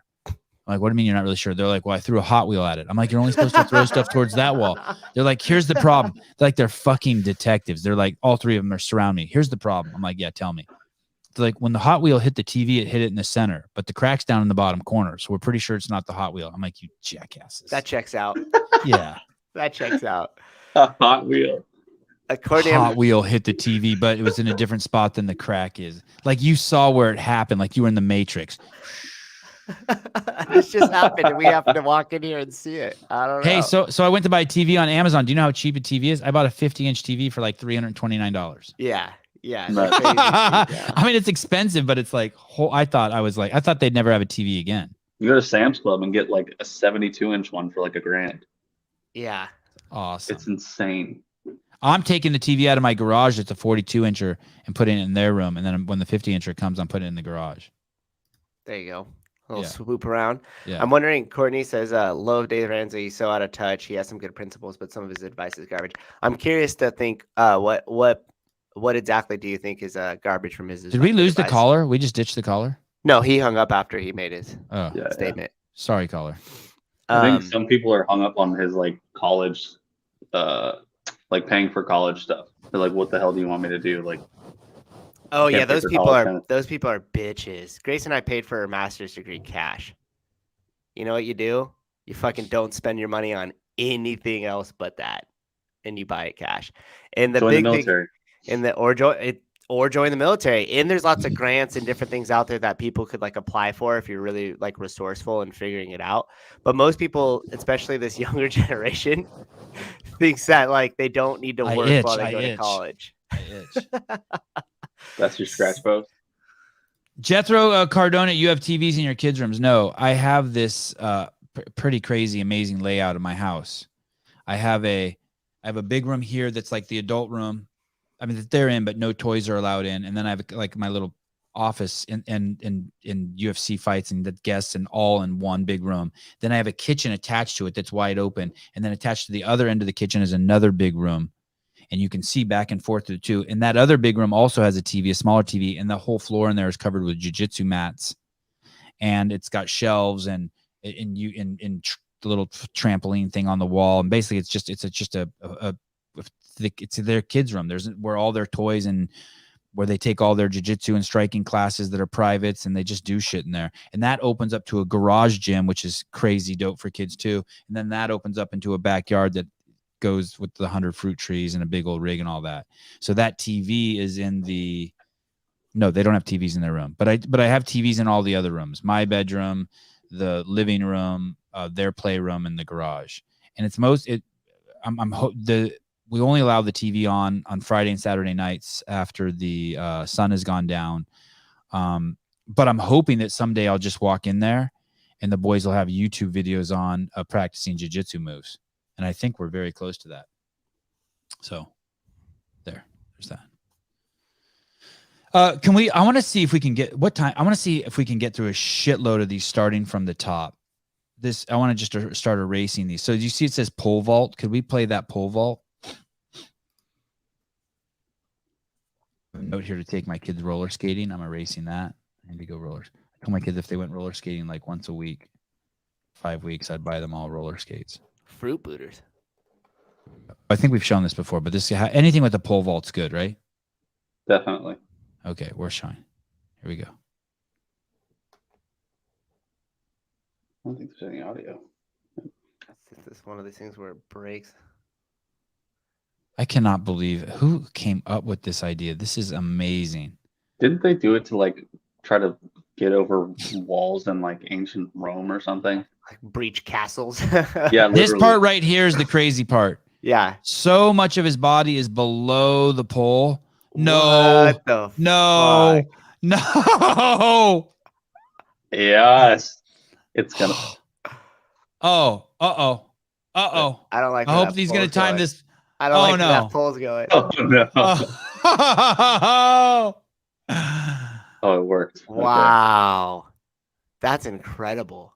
I watched one the other day where it like literally just fucking skewered him up the butthole. I saw that. I saw one the other day too. Beautiful. This is really remarkable. Psychology, evolution, science, author of The Ape That Understood the Universe. Unrelated. Okay. Yeah, this is so basically he's pushed. Why not use a longer pole? Is there a limit to how long your pole can be? Yeah, there's probably a regulation. I think there are different lengths of poles, but I'm not sure. I think it also matters how much you can carry. Like you can actually like handle the pole at a certain amount, at a certain length. You know what I mean? Yeah. James, so here's why would you replace all 4 tires in 6 months? I would fly to California, change your flat for $1,500. Here's the thing. I'll give you my answer, and then I'll give you the real answer. The tires are called Anytime flats or something like that. I can't remember. And basically, if you get a flat tire, I can still you don't even know when you get a flat tire in this car. I can still go 70 miles an hour for 100 miles. You don't even know. That's they're kind of cool tires. And I got those tires because I justified it because I have kids in the car, and if I break down somewhere, I want to be able just to go somewhere. But the truth is, I probably get those tires because I'm too much of a pussy and I don't know how to change a tire myself. I'm not even like a real man. I'm like at the 60-yard line of a man. And I take my car to get it worked on at the Toyota dealership. So I believe all the bullshit they tell me. So when they tell me, hey, you can't replace just one of these tires because they're special Anytime flat tires, I grab my ankles and lube up my asshole and let the guy just drill me. And so you choose which story. Like I want to defend it and be like, no, it has to be that way. It's those special tires and blah, blah, blah, blah, blah. But the truth is that I'm a bitch that doesn't know how to change a tire. So I get these really expensive tires, and then they have me by the balls and they say these are kind of tires where you can't just replace one. Oh man, I was gonna bail you out of there and be like, oh, the wife and kids, they drive around a lot without you, and you don't want any issues with I'm the van guy. I don't even like my wife driving the van. My wife has the 4Runner. Every time my wife thinks, she'll say to me like yesterday, she's like, I'm gonna take the 4Runner, is that okay? I'm like, no, you're not taking the van. Yeah, I'm the van guy. Devesh Maharaj, 1,500 for 4 run flats is cheap. Oh, good. Okay, good. No shit. Good to know. Some people are paying like $300 for just like one normal tire. Tire changing should be required in high school. And you know what's funny about that too, Jethro, that you say that is I've seen like someone with their tire flat on the side of the road and stopped and then gotten out and changed it for them. But I'm scared to change my own, but I've actually changed other people's. It's weird. Like all of a sudden I like man up, get all puffy chested. I got this. Start that thing. What's that thing? The tire iron. That thing looks like a cross. I'm like, yeah, I got that. You got the lug lock for this. Lug nuts. Check your ashtray. Cars even have ashtrays. He's throwing a fat dip or something. Yeah. All right, good morning. Kids, stay in the car. I'm gonna be out here with your mom for a few minutes. Joe's lug nuts. Oh shit. What chain brand has the most minority business owners? I don't know why I have that. I bet you it's like Kumon. Chick-fil-A. What is it? No, Chick-fil-A is owned by white people. Oh, you mean like minority? I just have that in my notes. I would just as a question, what chain brand? Like a franchise? Yeah, I bet you it's like Asian people own the most Kumons. Panda Express. Racist. I can't tell if you're looking up and you have facts in front of you, Caleb. No, you're just like shooting in the dark over there. Because he was like, looking at his computer, he's like, Panda Express. And I was like, oh, that's an interesting fact. Let's go. Brandon, that's racist. 7-Eleven, Subway. Oh, 7-Eleven. Okay. I'll change your tires and oil and windshield wipers and fill up all your fluids for you. Thank you. That's awesome. Miss Redow. Fill my fluids. Okay. This one is called 2 weeks before Floyd 19. My favorite part that is the way she explained the Floyd 19. I mean, I feel like I've explained it 100 times, but I feel like she was really concise and succinct. And she did it like 1% better than I've ever done it. Yeah, that was such a great episode yesterday. You don't have to agree with that. It was a horrible episode. I was agreeing that it was So this is I don't know why I have this in my notes. I don't even really want to talk about it, but I'm going to because I'm going to erase it. But this is Corey from a Batcave CrossFit. Basically, he was in jail. He opened a CrossFit gym. I'm hearing he's not affiliated anymore. I didn't even mean to say that, but I need to call him and ask him if that's true. But basically, the irony is this guy was on the CrossFit podcast 2 weeks before Greg got the cancel crowd came after him, and this is just a guy that Greg helped who was in jail and got him an L1 and affiliated. My wife did it, but with Greg's blessing, obviously. And it wasn't convenient to mention that he's melanated. Ego instead of what's best for the company. Oh, what's this YouTube video? We're just cruising now. I need to call Corey. I actually texted him a couple months ago. I want to find out if it's true if he de-affiliated. He was on our show too, wasn't he? Probably. He was on this podcast, I think, twice. I can't. Ego instead of what's best. Oh, yeah. Okay, so that's my video. They should have shown this. They're stupid. Have you seen the Spanish version?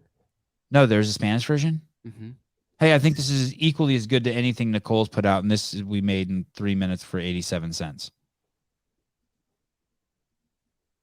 But it's exactly what we were talking to Jaime about. Mm-hmm. Okay, the best thing you can do is just get a CrossFit gym membership. Every school should have a transgender. Oh, that's cool. Number one. Fair enough. I'd love to cruise through these. Sevan, Seth Gruber said your name wrong the whole time. I have no idea how you didn't correct him. No, someone called in and corrected him halfway through. Mm-hmm. Okay, here we go. This is Michigan's. This is the state of Michigan. By the way, Michigan, California, and Illinois, the states that have the most people leaving. Drag queens, not only are they not hurting our kids, drag queens make everything better. Drag queens are fun. Drag queens are entertainment. And you know what I'll say that was totally not poll tested? I say this, a drag queen for every school. That is what would be fun for kids and lift them up when they're having emotional issues. Yeah, when a kid's having a bad day, let's just send them to the office and have a drag queen spread eagle in front of them. All kids should be exposed to fishnets and a nutsack. So I think people need to stop voting blue. You know, I think that might be a good idea because these people are getting real crazy. Let me say this. Drag. Everyone here understands what a drag queen is? Yes. It's a man that's confused about his sexuality. The strongest force on planet Earth is a man's sexuality. If you retard or pervert or try to manipulate a man's sexuality, you will get some very weird and hurtful things. Even a super duper healthy man can do some of the most outrageous things with his sexuality. It is an uncontrolled, unmitigated, or when this force is uncontrolled or unmitigated or not given direction or allowed to do whatever it wants, or if it's distorted by some sort of trauma that happens to a child, it can wreak havoc on everyone and everything.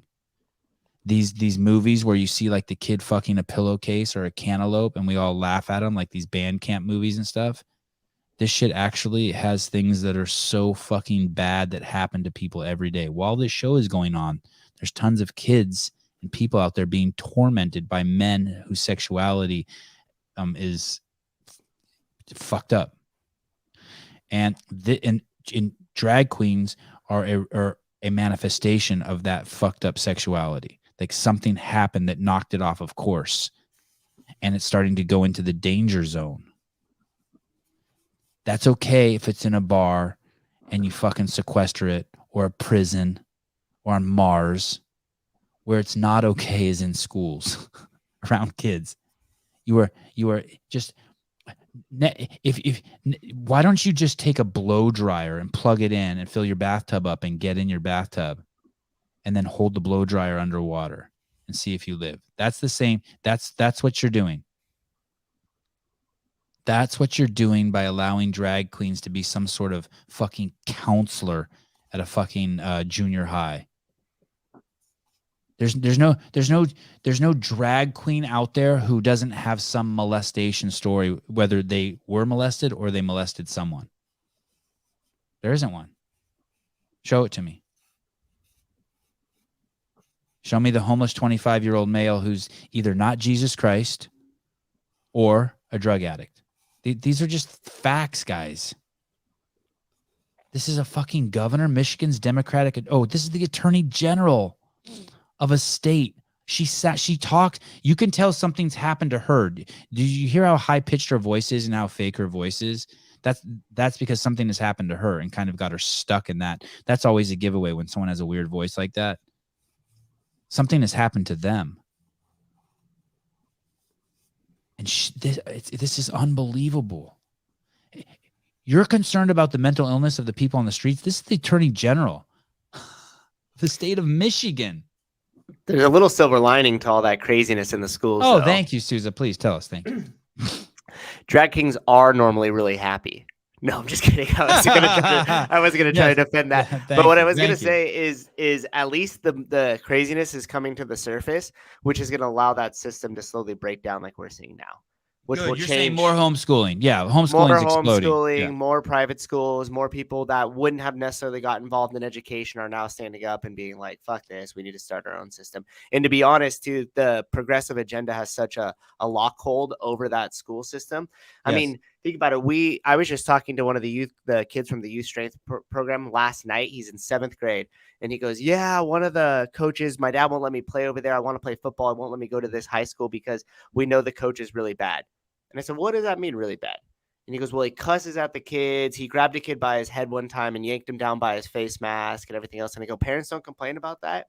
And they go, they do. And he goes, and my uncle is actually a principal of another school, not the same school. And he said, the problem is that the school district is actually in charge of firing or hiring those teachers and are making the final call on that. And since it's really hard to be fired in one of those teacher unions, like, I mean, you got to do some crazy shit for them to actually fire you, to have repercussion or being held accountable for your actions. Even at his level, you could see that they're being protected by that bureaucratic system of the school district. So the only way you're never going to change that. It's only going to go further and further down Looney Tuneville. You're just going to have to create and start something new. God, I would so rather have a teacher that hits kids than some of this shit that we have today. But that's a slippery slope, right? It's like, yeah. You can't get that much power. I grew up with teachers that hit kids. Yeah, you can't go. And really what everybody needs is just accountability. Never women. It was always men teachers, by the way.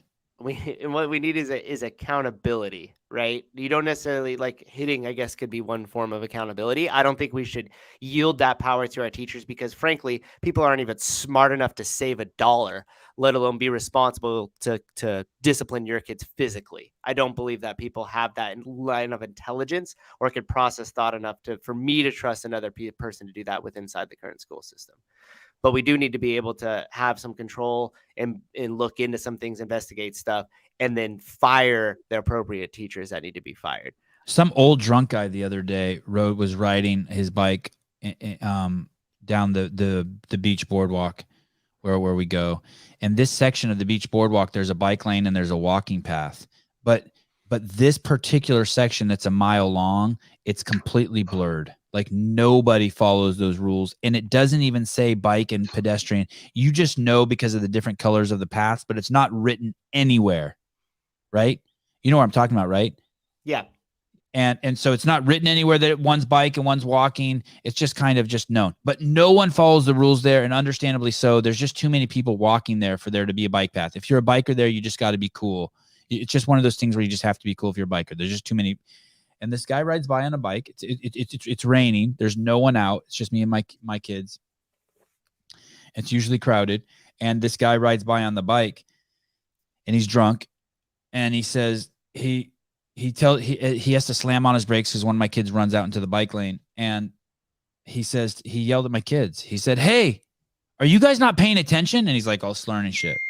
And I didn't even get defensive at all. I was like, my wife and the other mom who was with us was getting a little defensive. I'm like, nah, it's cool. Like, I mean, he wasn't physically threatening at all. He was old as shit. You know, he's probably my age, but looked like he was 30 years older. He was drunk, looked like he weighed 102 pounds. He wasn't within 5 feet of the kids when he's yelling at him. But he's like, you guys aren't paying attention. And I was just like, yeah, take that, little fuckers. Probably a better lesson coming from that guy because it scared him. It took him off guard than it would have been from you, right? Like you'd have been like, guys, you're not paying attention. Like, on to the next thing. But when that happens from another adult, they're like, oh crap. Like, but if he would have gotten physical, you're right. I would have had to. And that's the fine line, right? So if he said, hey, are you guys paying attention? Or if he said, hey, you little fucks. Yeah. And got off his bike and stepped towards him.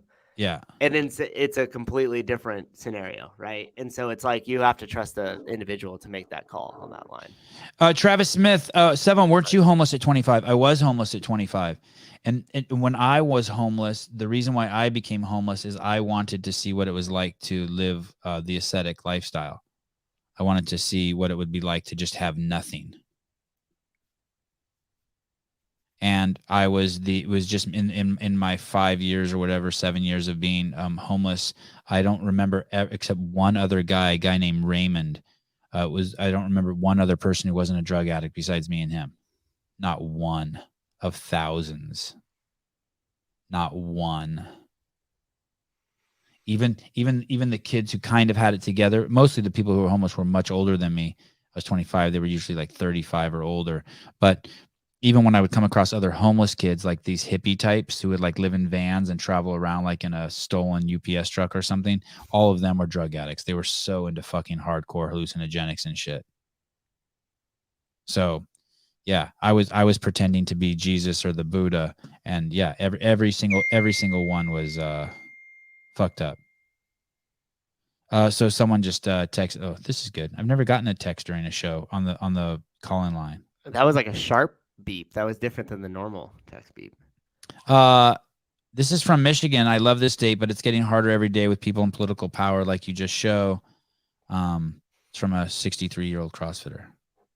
And thank you. Great show, Sevan. Keep the real talk. Thank you.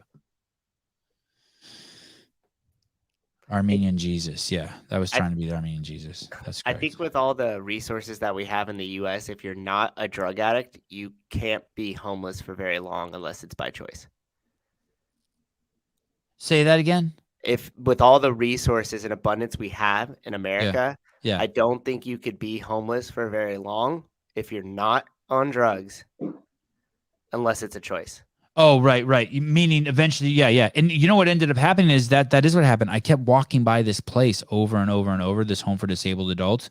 And one day, after walking by there every day for 2 years barefoot, I just walked in and got a job application. Yeah. Exactly. Next thing I know, I had money and I had a motorhome. Yeah, I didn't even try. Next thing I know, I just like shit. Like you're right. If you took There's somebody, such an abundance. Wow, that's a crazy thing you're saying. I'm just starting to get it. Yeah. If you're not a fucking drug addict, wow. You'll solve that. That's crazy. That's true, Souza. I bet you most people can't even get their head wrapped around it. That is absolutely true. There's such an abundance here that it will rain fucking a TV set on your fucking head, a carpet, a couch, and some shelter if you're just not a piece of shit. If you're not a crook. If you're not a crook. Yep. The universe will conspire and get you indoors. I know it sounds crazy to most nincompoops, but I'm telling you, it's I think Souza's onto something. Because think about how quickly you could go to one of those donations. Oh shit! Someone just sent me another text on this phone and says you should have never mentioned you get texts on this phone. Great show. Now they're gonna pour in. Fuck me. Okay, go ahead, Souza. Sorry. Oh, I was just saying, if you really think about it for a second, like you could go down to, especially in California, so let's say the Bay Area specifically, they have all those like donation drop box things, or you could go down to the Salvation Army and you could probably find something either free or cheap that would give you respectable clothing enough to where you could go into a place to get a job, right? And let's just say you just start going down to the local commercial shopping center. And you mean to tell me that if you presented yourself in a somewhat decent manner and went into every single one of those shops and then grabbed application, returned it back in, by the end of that fucking day, I bet you would have an interview. That's how abundant the United States is. You know what's funny is I did apply for a job at the video store, and I went for like 3 interviews and I didn't get it. I mean, I was homeless. I did all the interviews barefoot and shit, but might have been a red flag for some. 3 interviews. Get off the bench and get in the game. Join us in the classroom and then make assumptions about teachers and schools. You have no clue what we actually have to deal with at times. Oh, dude. If you're talking to me, I apologize ever say anything. I know teachers have it horrible. If you talk to me, I don't apologize. The kids that they send you are atrocious. Atrocious. What is the rule? Who has daughters? Why do you guys let your daughters go to school wearing some of the shit they're wearing? I cannot fucking believe what I see around my house. I can only imagine how cantankerous the kids are. Did you know that 65% of the Food and Drug Administration budget in 2016 was paid by user fees from pharma companies? So you guys hear this word all the time, this phrase, regulatory capture. What that means is when a business has captured, they own the regulatory process. And so that's what's happened to our drugs.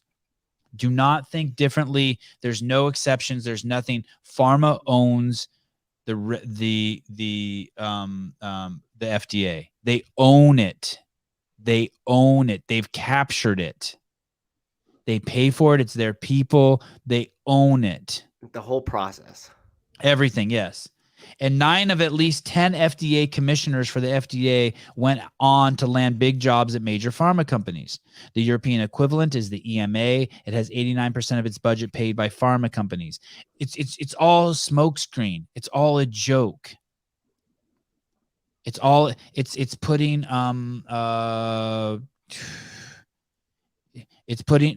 Fox in charge of the hen house. Is that the term?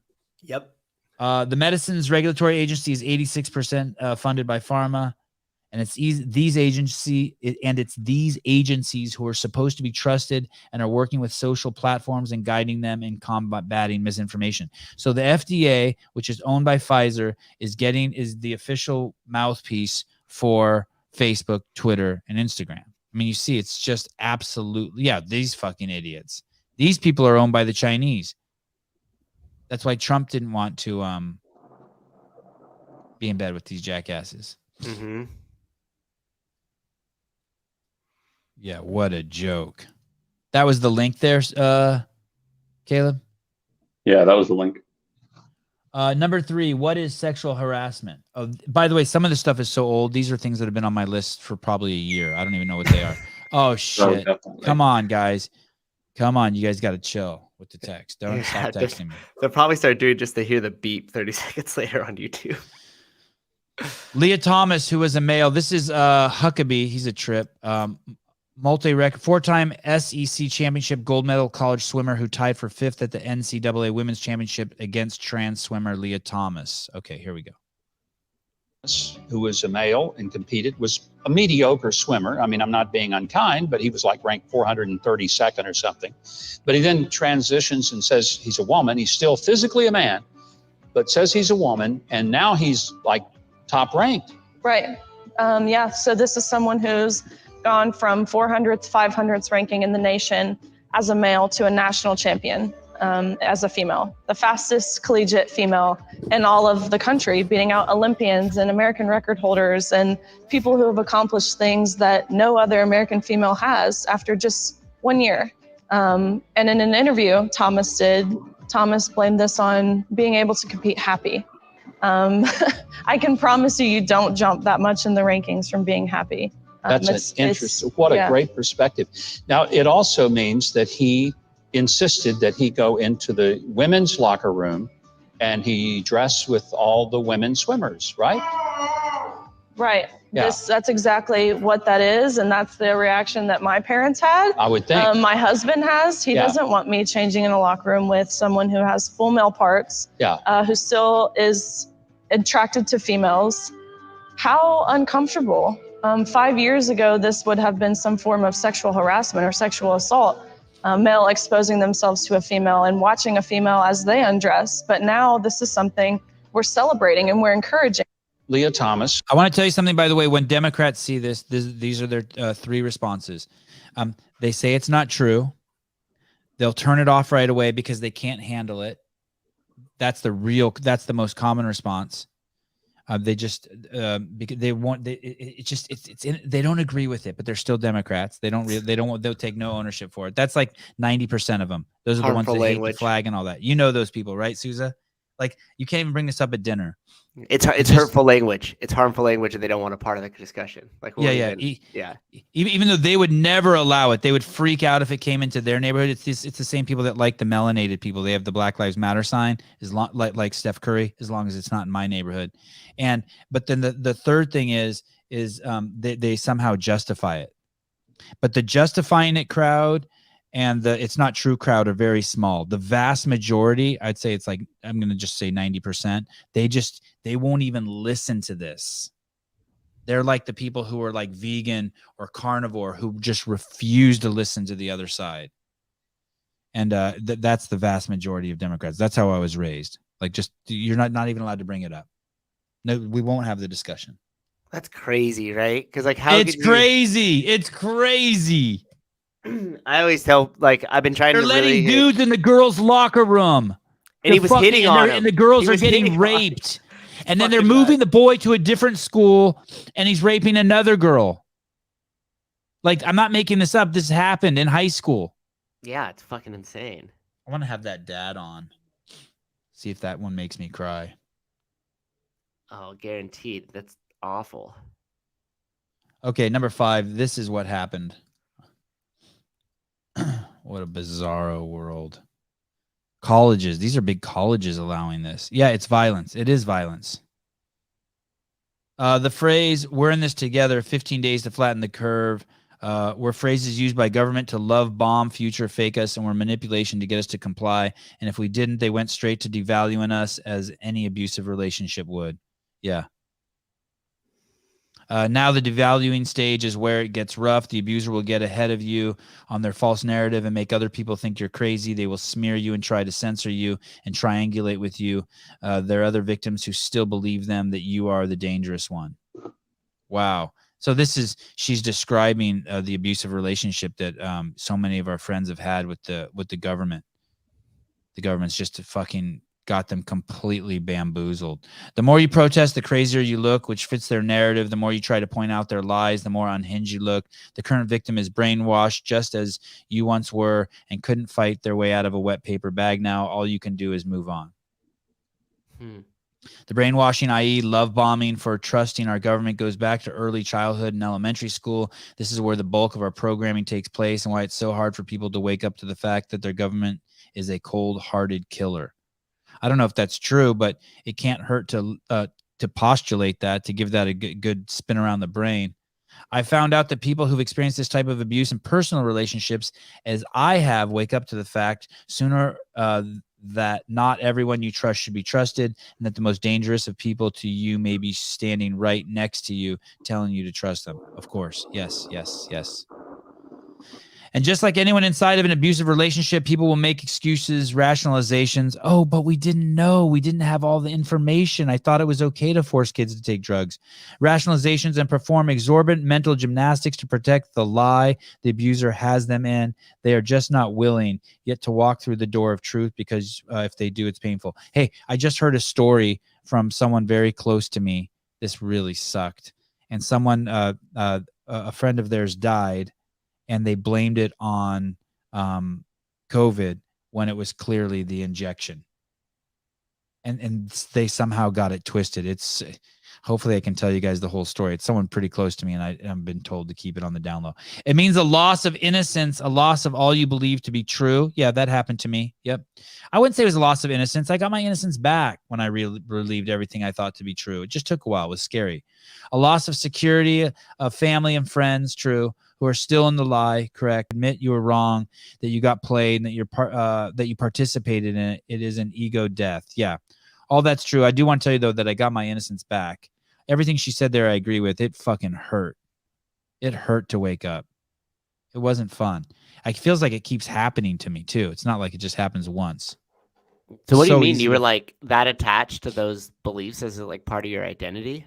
Yeah. I'm an Armenian who believes that the Armenian genocide happened. You know what I mean? Like that's part of my identity. How would I ever, and I still believe to this day that it happened, but what if it didn't happen?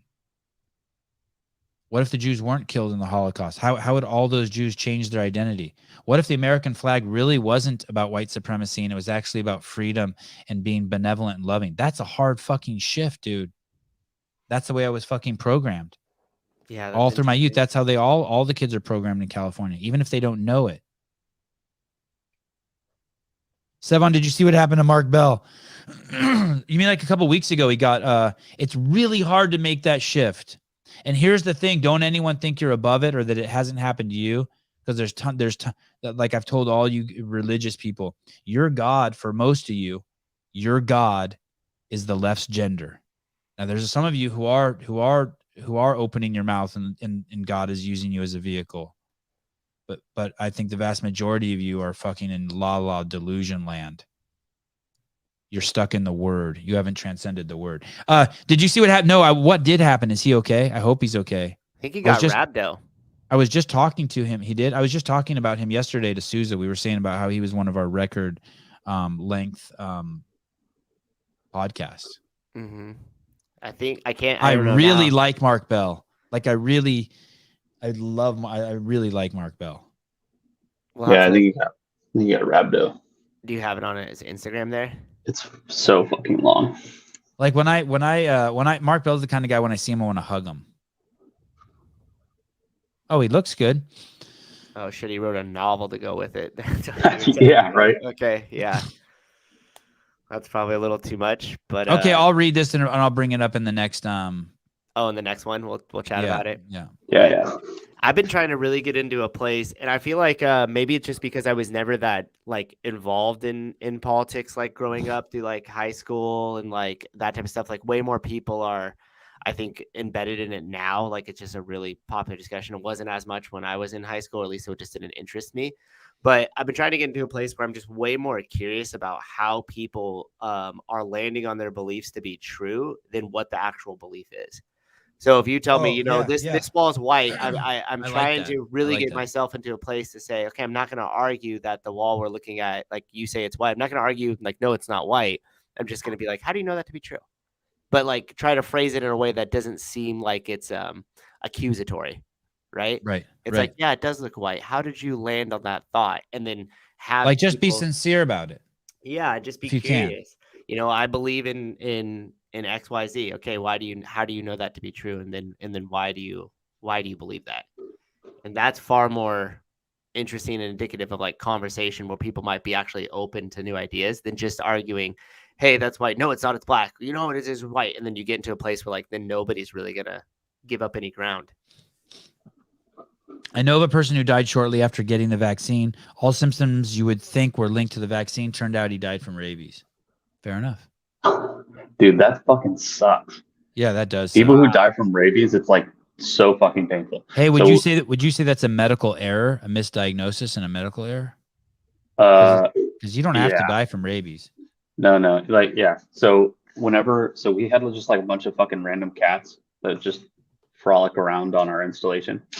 And they would not all of them were vaccinated, like with their rabies and their whatever other animal vaccines that they get. Anti-vax cats. There's anti-vax cats. Anti-vax cats. Yeah. Yes. So they're just like roaming around, and we have signs everywhere say, "Don't touch animals. Don't touch any of the cats. Don't touch the dogs." Like nothing. This is on the base or in your neighborhood or both? In the desert in Jordan. Oh. And So the problem is like we can't catch them all. Like there are just so many of them that you just can't catch them all and vaccinate them all. But people would like pet them and like feed them like leftovers and shit like that. So they would just come around and hang out with the people. Well, some of the new kittens would come around and they would be petting them and they would just get like scratched or bit or whatever. And they come in and be like, oh, I just went to like tie my shoes and the cat came up and bit me on the finger. And like, since you don't know if they have rabies or not, you have to vaccinate the individual for like for rabies, essentially, just prophylactically. Yeah, and yeah. It takes like, and it's always the fucking fat people who would touch the cats. And the vaccine is based on weight. So depending on how heavy you are, more and more depends on how much fucking vaccine you have to administer to this person. So this chick comes in, she's easily like 220, 225, some fucking bullshit like that. 6'8". No, 5'5" or some shit. Just a fucking bowling ball of a woman. Yeah. And she comes in, she's like, oh yeah, I got bit by the cat. And it's like literally like 2 spots like in the middle of her finger. So like literally she had to put the finger in the fucking cat's mouth. And the cat fucking bit it straight on. I was like, you're so stupid. So we had to administer, I want to say I had to draw 12 to 15 vials of this vaccine. And what's even worse is you have to reconstitute it. So when you drop a vaccine, you like that has to be reconstituted. You draw like a saline solution, and then you put it into a tab of dissolvable, into another vial that has a dissolvable tab in it, and then you have to like roll it up and then pull it out again. So I fucking sat there for like 40 minutes drawing up vaccines for this chick to administer into her because she decided she wanted to get bit by a fucking kitten that wasn't vaccinated. Hey, how many times does she have to come back in? Is there a whole like protocol, rabies protocol? Yes. So we give her the one day, like the first day, we give her the fucking 15 shots, and then she has to come in 3 days later and 7 days later and 14 days later. Like so, and then she should start a TRT program with California hormones, dude. Might as well. Dude. She needs it. But yeah, that should piss me off. Tell her, call her and give her the number, please. I'll let her know. Someone said no woman has ever said this to me. Oh shit, my mouse is not working. No woman has ever said this to me. How long y'all going for today? How long y'all going for today? Sevy, how long I gotta be here on my back, Sevy? Just 1 second more, dear. Give me 1 second. Okay. Thank you. Number 6, getting old. I don't know how long we're going today. What is it? Are everyone cool? We got at least a couple more minutes. Yeah, I'm good for whatever. Just save yourself time because we got to do something after this. Remember? Oh, that's right. So just don't butt it up against right when you have to leave. Okay. As you age, it's ridiculous how fast bird watching creeps up on you. You spend your whole life being 100% indifferent to birds, and then one day you're like, "Damn, is that a yellow rumped warbler?" Yep, true. Yep. You start wearing hats. You start wearing hats that you made fun of old people for wearing that block the sun from your face, and you start liking birds. And yep, all true. And you start reading history books. All of a sudden, like you're 89 and you want to read. All of a sudden, know George Washington's history. It's like wow. Number 7, Primo.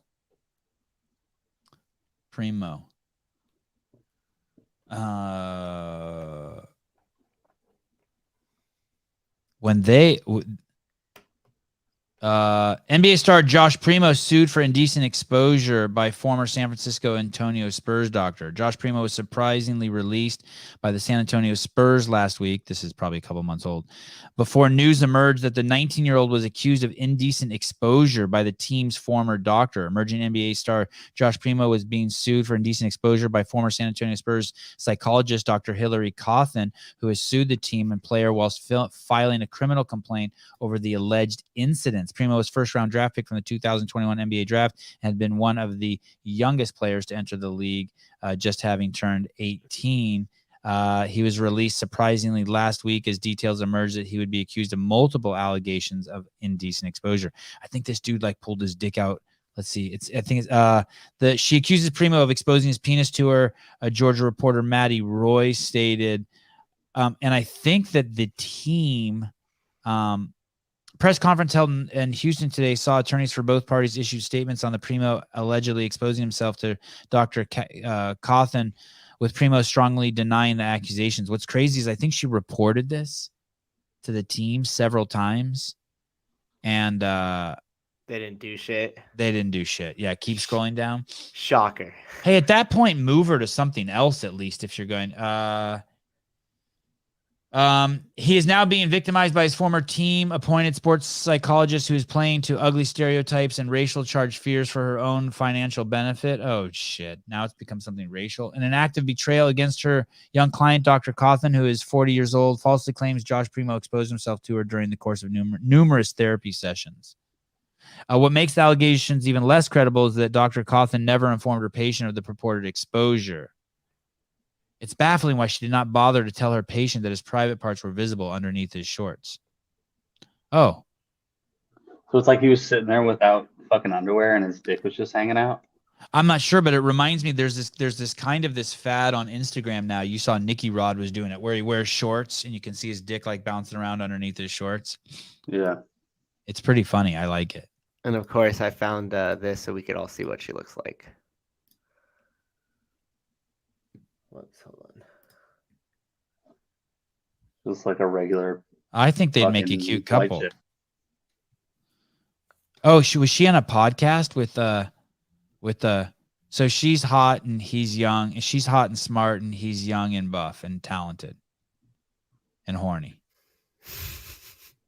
Especially that last one. Yeah. I don't know. Anyway, welcome to the NBA. Hey, dude, if you're an NBA star, don't be alone in a fucking room, I guess, with a woman.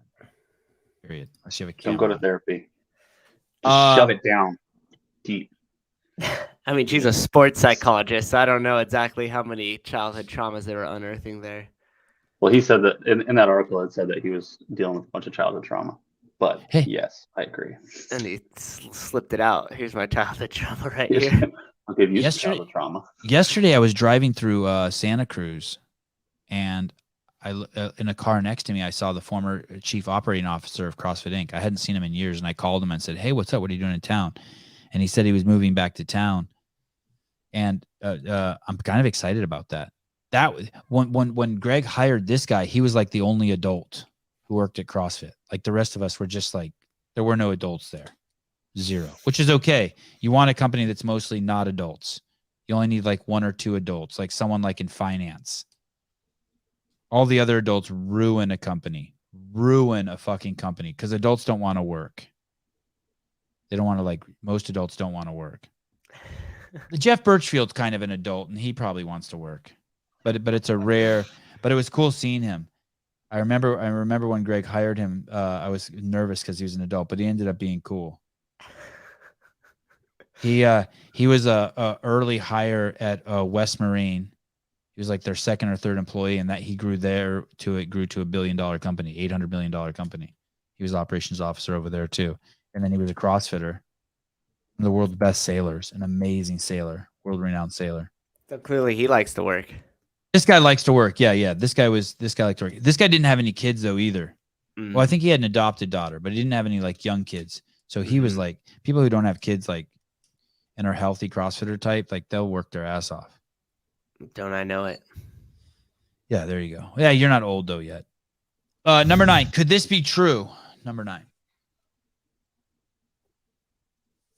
We've earned the right not to work as hard. Fine. I saw all right here. Fine. I don't want to fight with you. Don't work as hard. He made this very simple. Okay, here we go. 1, never cut the eye off the onion. If you cut the eye off, it starts to bleed, and that's what makes it crack. 2, sharp knife. So when you cut it, just go down the middle, keep the eye on so it won't bleed. Quick little rainbow cut.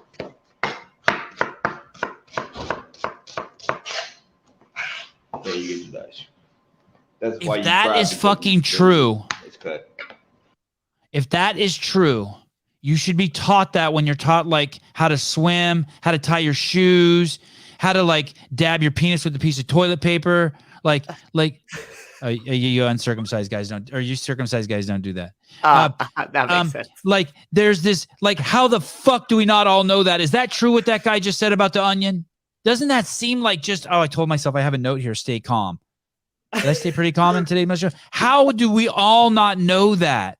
Don't cut the eye off an onion and your eyes don't water? I literally bought goggles just so I could fucking stop crying Yes. when I cut onions. Yeah, I understand. I'm gonna have to try that today. Oh, it's not true. Shit. Says the man who banged 9 chicks at the CrossFit gym. Isn't it funny what sticks, what I remember about people? Yeah, that is funny. I'm not going to lie. I would be so proud of if I was young, if I did that in the complicated mess. Hey, David, please, were they all not one night stands too? Like, did you try I would totally try to, like those people that walk like 10 dogs at a time and you're like, fuck, how do you do that? I have 3 dogs at home and I can't keep them from fighting. And they're like walking 9 dogs, picking up poop and shit. They got did you try to keep the relationship with, like, please tell me none of them were one night stands. Please yeah. tell What was me. the timeline on that? Yeah. Did you have them all in your favorites? Did you ever text the wrong one? Like thinking you were like, hey, Kelly, do you want to come over tonight? And it was really and you sent it to Sarah. Like, the real question is did you have so many different combos going that you were just copy pasting? Because that's when you know we got that copy paste game on deck. Oh, you say that's not true about the onion either? That's a bummer. Oh, I'm bummed. Okay, well, cool. It's not really about seeing the onion. It's the smell that gets you crying. Yeah, but Alan, what he's saying is that if you don't cut the eye, he was referencing that, meaning the I guess where it's attached before you pick it. He's saying that it won't bleed. He says once you cut that eye off, like it starts bleeding, and that's where the scent or whatever, the aroma, the juice, the whatever, the splatter. All one timers. Oh, that sucks. That's lame. Just one time? I'm not impressed. They didn't come back for a repeat? Come on, David. What's going Come on, on. David. Were you not laying it down? Come on. Maybe he was just running and gunning. I'm only Surprised in they town didn't all for one talk to night. each other. Yeah. Put the onion. Oh, Philip Kelly here. Put the onion in the freezer for a few minutes before you cut the onion. Oh, Alan said the same thing. Wow. Just for a few minutes, huh? Oh, here we go. There's different kind of onions. Miss Renata. I love how resourceful our comment section is. Like when I dropped that King of the Hill reference the other night, you still laughed even though you had no idea. So I really appreciate that. By You're the welcome. way, I forgot you. Caleb, did you ever watch King of the Hill? You would seem like a no. King of the Hill guy. He does. I don't mean that in a nice way either. There was so just to give you the quick reference, super short. Bobby was getting picked on by a bully at school. He was the kid, one of the main characters, the kid of the character.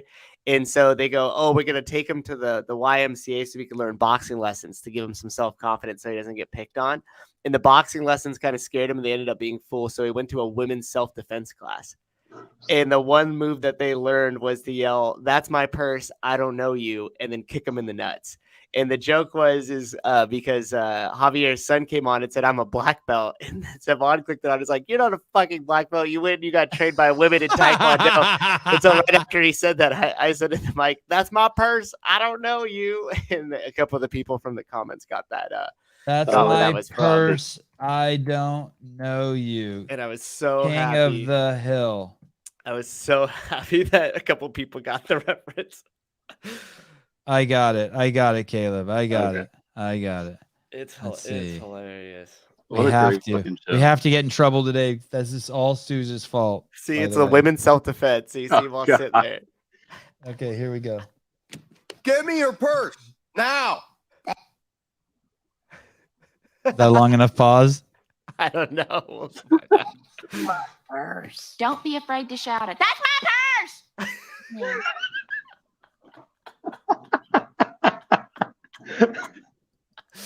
That's my purse. I don't know you.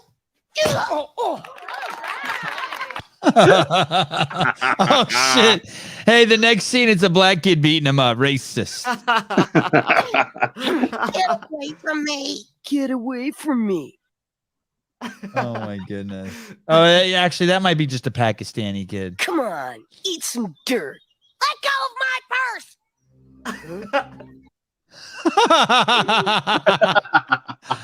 Oh my goodness. Fucking great. I don't know you. Oh shit, it works. Who's next? It works. Who's next? Fucking beautiful.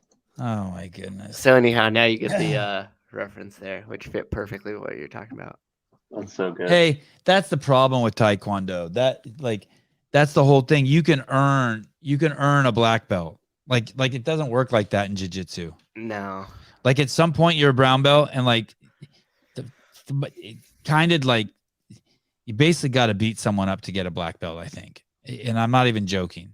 Some schools will have you like compete in a few tournaments before you could be given a black Well, not belt. even tournaments, but you got to go hard with someone against the class. No good dojo is giving you a black belt unless like you're gonna get beat up. Someone's gonna fucking beat you up. Like a pretty bad. Yeah. I think a friend of mine got a black belt in karate one time, and he's like, "Well, what if I ever get into a fight?" That's what he's asking his master. Mm-hmm. My master's like, "You just don't get into fights. It's all good, man." Like, yeah. Why am I learning this? I can't even use it in a fucking fight. And it may not be official, like someone beats you up, but like you're gonna have to go. No good gym is gonna give you a black belt in jiu-jitsu, probably even a brown belt, until they see you like really you go through some really adverse shit. Like almost like in CrossFit, we're trying not to get injured. Like you probably have to be injured. Like you have to shoot. Like I think it just happens. Something has to happen to you. Yeah, like they're not trying to do it to you, but there's no It's just the time on the mats. Like it's just inevitable a little bit. Cause like, I mean, even if you did it expedited, so let's say you were dedicated like how you and the boys are, 5 days a week, jiu-jitsu, didn't miss a session, it's still gonna take you a year or more to get that blue belt. Then once you're at your blue belt, it's gonna take like 3 years to get your purple. Then once you're at your purple, another 3 to 4. Then once you're at your brown, another 3 to 4. Like if you're fast tracked to the black belt, it's 10 years. And here's I did see one exception to the rule, and I think I saw it happen to Nicky Rod, and I heard it being taught. I heard the coaches talking about it with my kids. If you go to tournaments and you just start, especially as a kid, so like my kid's not ready for a yellow belt, but I heard the instructor saying if we keep going to tournaments and he's just destroying everyone, they might skip. There's 3 gray belts. They may skip one of the gray belts and take them straight to yellow. You can't just go somewhere and just let your kid just destroy all the lower belts. Yeah.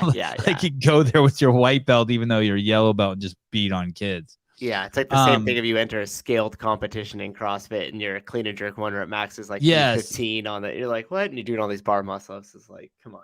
But you did see Nicky Rod after they called him the black belt slayer, and he was a fucking blue belt. Hey, I think Nicky Rod's gonna be out here in California. I think he's going to Sacramento, and he's doing something at with like Charlie Zamora or something like that. Like who's that? Is that a UFC fighter? No, Charlie.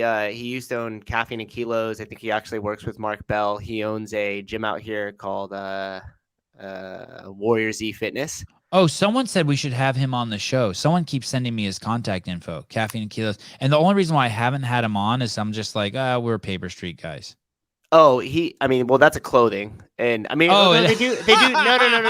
No, you're right. They do sell coffee now too, but it's I associate it mostly with apparel than I do coffee. But you are right, they do. But he's not associated with them anymore.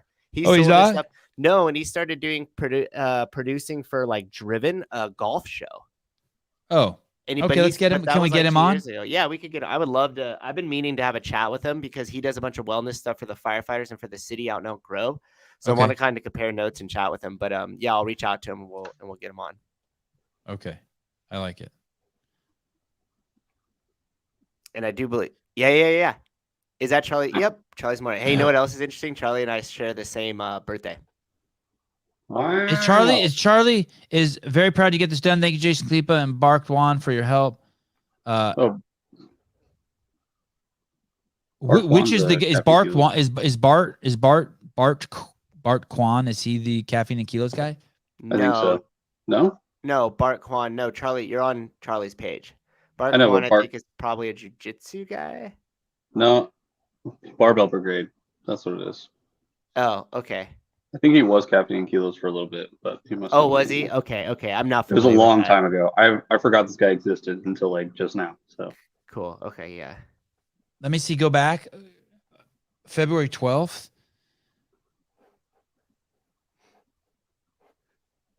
Oh, for the event.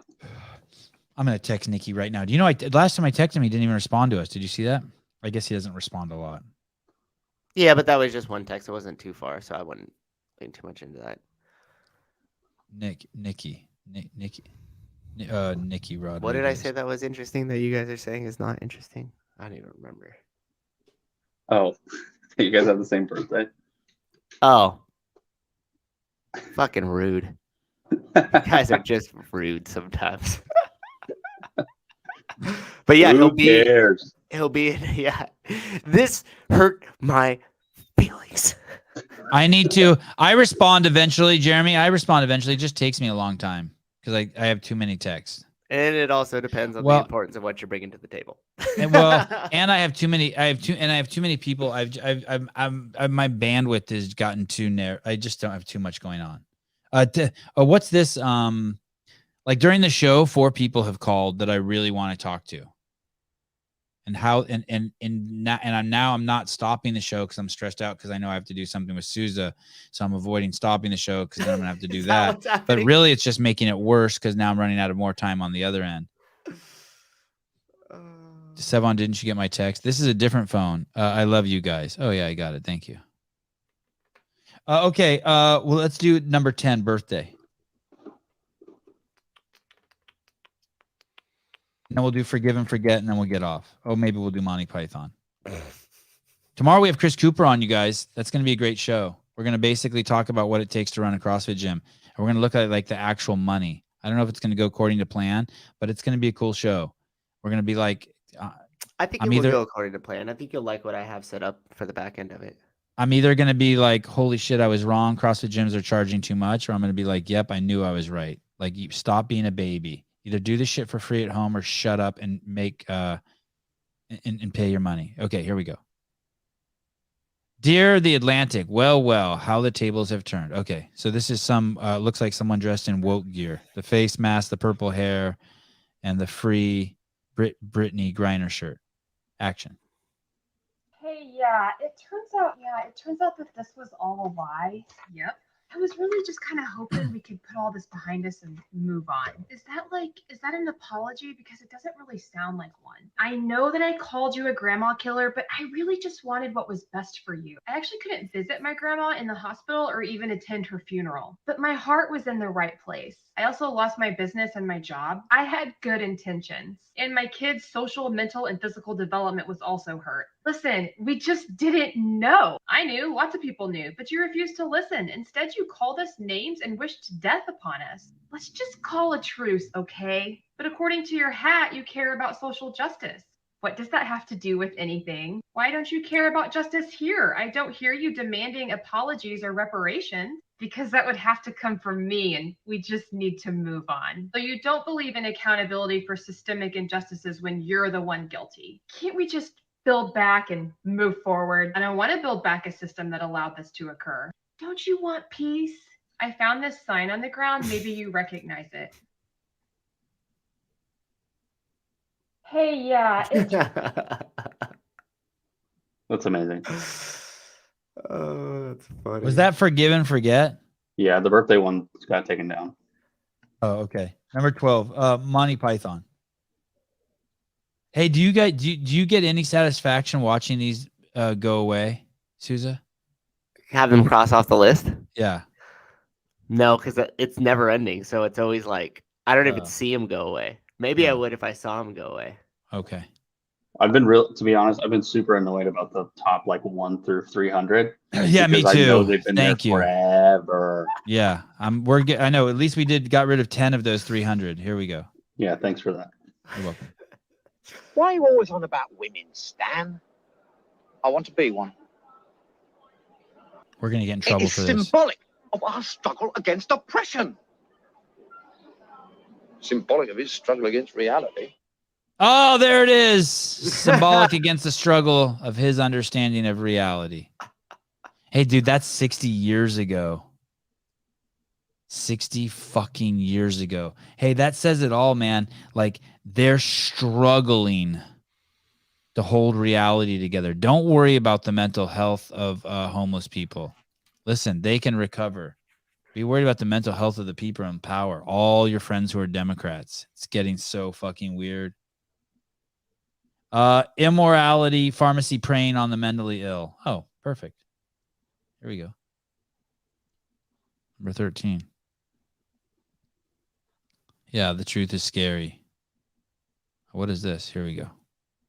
My question to you is, what specifically about medically transitioning do you think is so immoral? So if you are struggling to accept who you were born as, what your actual body... Sorry. And my question to you is, what specifically is so immoral? So if you are struggling to accept who you were born as, what your actual biological identity is, I have all the compassion in the world for that. I mean, I can't imagine having that disconnect in my head. It has to be a source of immense despair. But what I hate is the medical professionals who, instead of helping you with that and instead of helping you to accept who you really are and find joy and fulfillment in it, they're trying to make a quick buck, and they're selling you false promises, and they're telling you that this stuff is based on long-term studies, and they're lying to you because it's not. There have never been any reliable long-term studies on almost all of this stuff, because the fact is that the medical industry only started doing this at such a large scale recently, so they couldn't have the data. They're pretending that they do. They're lying. And that's what I hate. That's the immorality. And my question There you to go. is, what They're treating a fucking mental illness with a fucking knife. How does that work? Hi, caller. Hi. Thank you for waiting. Hey, how's it going, guys? Good. You're a fucking champ for not saying a peep during that. Thank you. No worries. No worries at all. That was interesting. Yeah, I just had two quick questions. By the way, I'm shocked you guys are still going. I had a meeting and had to hop off. I was super disappointed, and then hop back on and was happy to see y'all are still going. So here we are. It should be really a Yeah. 3-hour show. It really should. In the name of like, Caleb almost fucking died. Yeah, I Sevan, why didn't you push back more? Hey, I think I did a great job of I thought she did a great job of questioning me on the word woke, and then I think I did a great job of unfucking her a little bit. I think she threw me an alley-oop. It's not even against her. I think she set me up. But anyway, we'll get back to that. Caller, hi. Sorry. I'm glad we're here for you. You guys had a great back and forth. Emily was she was a little more aggressive than I would have imagined, but it was awesome. Hey, and that's a tame version of her. I'm telling you, that's a tame version. She's very aggressive. Like to the point where in certain circumstances, I would just avoid her. Well, that like when I first when I first jumped on the call, that little statue behind her, like I thought there was a kid behind the curtain, like for real. So Just one of her kids just has to stand back there. No, I think as a parent, she's probably a pushover. She's a very loving person, but man, she's a smarty pants, and she's a hard ass, and she comes from a family of just really smart people. Yeah, you can definitely tell. And she got a little bit of that feminist. She's stuck. She's in a tough spot too, because she's got a little bit of that feminist fucking chip on her shoulder, but she's a fucking libertarian.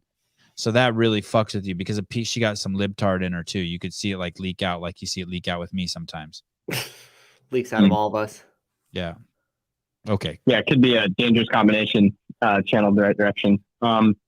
Yeah, so I just wanted to ask real quick. You want my ass real quick? No. Sorry. No. I wanted to ask real quick. Oh. Two quick questions. One, did you already address the Lauren Khalil leaving the morning chalk up, like that whole story? Because I may have missed it. We talked about it the other day. I don't think there's anything new on it, but basically she says she's splitting. I think Souza spoke to her, or text with her. It looks like she's leaving the morning chalk up. We know something weird's going on at the morning chalk up. I think that there were two either open lawsuits against him or two people threatening to sue him. One of them was something having to do with sexual harassment over there, I think is what I'm hearing. I don't know that for a fact. And the other one was from the editor over there. I think his name is Patrick, and I think he came from Canada and had something to do with his. I don't know, but basically, two of his top people were in conflict with him, and I think that there were lawyers involved, is what I heard, and so people were jumping off the ship. Tommy Marquez, then Brian Friend, then Patrick Clark. I think that there was another guy who jumped the ship who is a pretty important person over there. I don't know his name. And now Lauren Khalil has jumped ship, and basically we saw her running the YouTube station, and so we don't know. The only people I know still over there, and I don't know them, I just know them from the comments or just from Souza telling me about them, are a young lady named Presley and another lady named Katie Gannon. I think Presley and Katie have some pretty significant roles there. But it's weird being on a boat when people are just jumping off the ship. And then what's her name? Lauren says she's not going anywhere, which makes me think she's either going to go to Barbend or to maybe Brian Spin pulled together some coin and hired her, or she's going to come here to the Sevan Podcast, or she's going to go Sevan Empire. Yeah, the Sevan Empire. Thank you. Or she's going to go to Charlie Doobie's company, Backhorse Roads, Hamilton Roads. I always want there to be a horse in that company's name. But something. I think she'll land somewhere else. I have to assume she's going to go with the people who she's a little more square. That group is more square than us. So like Tommy and Shawnee, and then Brian's kind of the middle of the road, and then there's us, just the cool fucking kids. And so she's a little more square. She's a little less cool. So I'm guessing she's going to go more towards Hamilton Road, which isn't bad. You need adults. You need not cool people. I don't mean it as a bad thing. Oh yeah, but for it's sure. just the truth. She's like a paladin or a monk, and y'all are kind of the rogues or bandits in the forest. But yes. Thank you. Need both. Oh yeah, there it is. Oh, Lauren isn't coming to Barbell Spin. Okay. Oh, or maybe she's going to CrossFit HQ. That would be fucking hilarious. That would be honestly, fucking amazing. Yeah. I don't know. The CrossFit HQ does not need any more adults. They need fucking they need people like Tommy G. CrossFit needs young people who just are set free to create whatever the fuck they want.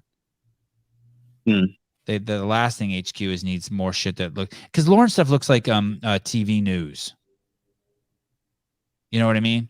Like it's not the CrossFit doesn't need that. That's absolutely not what they need. Their magic thing. Yeah. Their magic thing. I'm even tired of it. The color scheme. I'm already like done with it. And the splatter paint look on everything. Have you guys seen this thing that they're doing? I'm done. I'm already done with it. I'm already like, okay, I'm next. Yeah. She could do that. Okay. I'm down with that. If they promoted her to a high enough position there, maybe she'd be great. Yeah. I don't know if she's too. Yeah, she's too good for HQ. That's another way of saying it. Yeah, HQ needs people who are just super creative. Kind of raw. Yeah, they need super creatives. They need fucking way less adult, way less polished. And what's funny is even this look that they're going with, this magic of CrossFit, it's supposed to look unpolished, and it's so but when you do that 20 times, now we know it's polished. You get what I'm saying? Do you guys know what it looked like? Well, you know what I'm saying? Mm-hmm. They made this like every photo look like it's old. Yeah. It's like I feel like Noble kind of did some of that in their marketing too. Say that again. Who did? Noble. I feel like Noble did some of that in their marketing too. Yeah. A while there. Hey, what do you think is going to happen to Lauren? Do you have any insights? Hey, could you text her? Could you DM her and kind of trick her into telling you stuff and then come back and report to us? I'm not joking. I'm not joking. I might. Yeah. Okay, I'll do it. I'll let you guys know tomorrow. Okay, cool. I have some guesses, but who knows? What are your guesses? Well, one of the guesses was that she'd go work for HQ. I like that guess. So, but I don't. Yeah, I don't think that'll happen. And then another thought I had was, it's more of a. Why don't you think that would happen? You know what's crazy about her too is, she's good at playing both sides. She can do the woke and not woke. So she might be she's kind of a hybrid. Yeah. She's pretty neutral. Like I've noticed, like she's good at kind of like, she doesn't get too far into it. That's not really her thing. I think that. Sorry, what was the question you asked? Why I think it'd be good or why I think they won't hire her? Or? Yeah, I don't know. What I have too many questions I've asked you. Let's go back to where else do you think she might go? HQ, and where's the other place?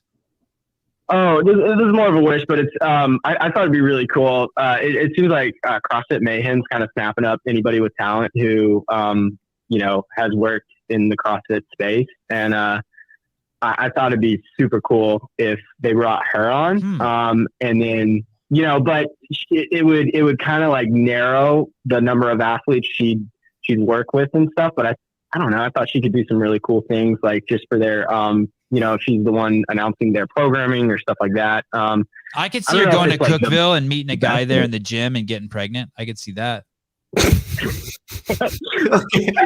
No comment. No. Oh, she's not moving. She ain't moving to Cookeville, says Juicy Spiegel. Oh, where's Patrick Clark when you need him? I guarantee you he knows exactly what's going on. No, Devesh, Maharaj, the hammer, and the wrench. Jeez, you're really mixing up your shit. She would kill it going out on. No one's killing it going out on their own, buddy. Wait, what do you mean by killing? No one's gonna kill it going out on their own. I don't think. Only us. We're the only ones. We're the only ones who are gonna do it. Everyone else is gonna. No one else is gonna do it. There's not room for everyone to do it. Only one person can do it. What? Am I telling the truth? I mean, yeah, I was gonna suggest that she goes out and does something on her own. Like, I think there's room for everybody. Who's gonna pay the fucking bills? Okay, yeah, I'm fine with her doing it too, but she's not gonna kill it on her own. There's no fucking way. I know other people have told me that too, but I'm just being honest. Where does the Khaleesi go? Oh, this is in real time. CFHQ, the Bar Bend, freelance. Wow, look at this shit elsewhere. Elsewhere is popping up. Hey, Dale, over at Spartan, the Spartan Doc Spartan. Can you tell me if this soap is going to reduce my sperm count? Like, does it sperm count? It's gonna reduce the sperm. Am I gonna have to take down my tent? Is this gonna reduce my sperm count, like Dove and Tide and Ivory and all those soaps do? Or is this the soap that I'm gonna land on? Because if it is, it smells good. I don't want to give you any more free. I'm gonna shower just now after the show just to try this. You got that ointment? Yeah, it'd be cool if you guys got a sponsorship from I'll throw their name later if this one doesn't work out. Who is it? Is it a soap company? I just need a soap, and I want them to make detergent. Could you make a? Go ahead. Sasquatch. Who? Oh, Dr. Sasquatch. Yeah. They make a soap. Hey, maybe we can make a Sevan Podcast clothing detergent. I need a clothing detergent. I'm telling you, me and my wife have this. My wife has just stopped letting me fucking do the wash. It's crazy. And I love doing the wash. I love carrying like hampers through the house and taking the lint out of the dryer. I live for that shit. She doesn't know what she's taking from me. Is that weird? A little bit, gonna be honest, but I was really attached to those things. I kind of want It's part of my thing. Like, it's what I do. Like when I'm talking on the phone or like. I just like the soap because it's a grenade. I took it out of my luggage. You have one too. I should have handed it to you. We should have pretended. And here's the thing that's weird too. I also am concerned that I could use this whole thing in one shower. This stuff feels soft. We gotta get that down. Have you used any, Caleb? Have you used it? Yeah, I've used that, and then I used the ointment that they sent me too, because somebody may or may not have had a tattoo gun while we were deployed, and we all. Did you get a tattoo out there? Yeah, a couple. Oh my land! There you go, Sevan. But it worked really well. What was the thought you had right before you got the tattoo? There's just a bunch of fucking dudes just hanging out doing absolutely nothing. I would probably do that too. Fuck yeah. Did you get one by your asshole? No. All good then. It says no girls allowed. No girls allowed. Well, hey, I had another question, but I'm going to save it for another day. It's I've already taken up too much time. Okay, yeah, but, we need people to call so it looks like we have real listeners. So that I appreciate you saving it. Yeah, it's related to real estate, so that'll be a good one. I'll ask another time. Okay, thank you. Good deal. Okay, thanks, guys. Bye. Later, dude. Number 14, the Gay Patriot. You knew that guy's name? That was Plumber. No, it wasn't. No, it wasn't. That wasn't Plumber Plumber? called in earlier. No, Plumber called in earlier. That makes me feel weird because I was all like familiar with it. It wasn't who I thought it was. Oh, shit. Well, everybody was asking Put your who it pants was. back on, Souza. Yes, I need to fucking pay attention some more, huh? That's funny. Kenneth DeLapp, you should have been reading the Bible instead of getting tattoos, young man. Shut up. Who says he can't do both? Can't do both. I got time for all. Kenneth has given some good advice. He got Okay, a Bible verse tatted. So Yeah. that's what, You don't even know what it is. How dare you judge the him? Lord says, Kenneth, the Lord says, shut the fuck up. I got it tattooed right here. Caleb 3:16. Yes. Hey, is there a Caleb in the Bible? Yeah, I think so. Is that one of the brothers that gets killed early in the book? Like, aren't there two brothers and one brother kills another brother? No, that's Cain and Abel. Oh, all right. Good for you. Close though. He's got that down. This is the best way to start, man. Wait, Cain and Abel is like Caleb. It's like Cain and Abel, Caleb. Yeah, that's why I think you got it mixed up. Oh, hold on, stand by. Caller, hi. Hola, ¿cómo está? Hi, Sevan. How are you? I'm very good. How are you? It's a call from Spain. It's a call from Spain. Damn it. I'm sorry. I was doing a Chinese accent and I was trying to do a Spanish accent. Hello, how are you? But I was trying to. It's not even a Chinese accent. Yeah, I thought it was Indian. It was weird. It got weird. Oh, I was trying to do some foreigner accent because I saw the number was from Spain. Darn it. I think I'm so Spain sorry. is like ¿Qué tal? Is there more rather than Instead of like ¿Cómo está? ¿Qué tal? Yeah, I think it's Okay. ¿Qué tal? He probably, when I said ¿Cómo está?, I sounded so authentic, he thought he had the wrong number. Definitely. I mean, Caleb and I were Something confused local. for a second. For sure. That's not Chinese. I thought I was in. Oh shit. Oh God, Sevan's accents are as good as his name pronunciation. Okay, let's hear this guy. Let's see the Gay Patriot. America. Half the country really loves gay people and half the country really loves troops. Those are the two sides. Half of America is like, I fucking wish I was gay. I want my kids to be gay. And the other half's like, I'll fucking suck a troop's dick. Nothing gay about that. There's a patriot's cock in your mouth. Dick sucks for America. I don't think you know this, but a lot of the gay clubs in New York don't let veterans into the club just because they have a dress code and they're homeless, which makes it difficult. But found out which one this guy is, huh? Hates gays, this guy. That's fucking amazing. Okay, the Gay Patriot. That's good. Okay, last one. Only because I hope the guy from Spain calls back. You're just buying some time for him. Yeah. Number 15. He's running. We had to run back to his car and get change. He's using a payphone. Number 15, yelling. Okay. Oh, here we go. A 3-year-old is being yelled at by her mother. The mother thinks she's right. So the mother is putting all her effort to fix this child's bad behavior. And the mother sees right before her eyes that this child's light begins to diminish. That mother was me. I knew that my mothering was in desperate trouble. And the brutal, transparent, honest truth was that it was me. And when I confronted this in myself, there was the birth of my mission here in conscious parenting. Because I realized what no one had told me. No one had told me that I would not be raising my child.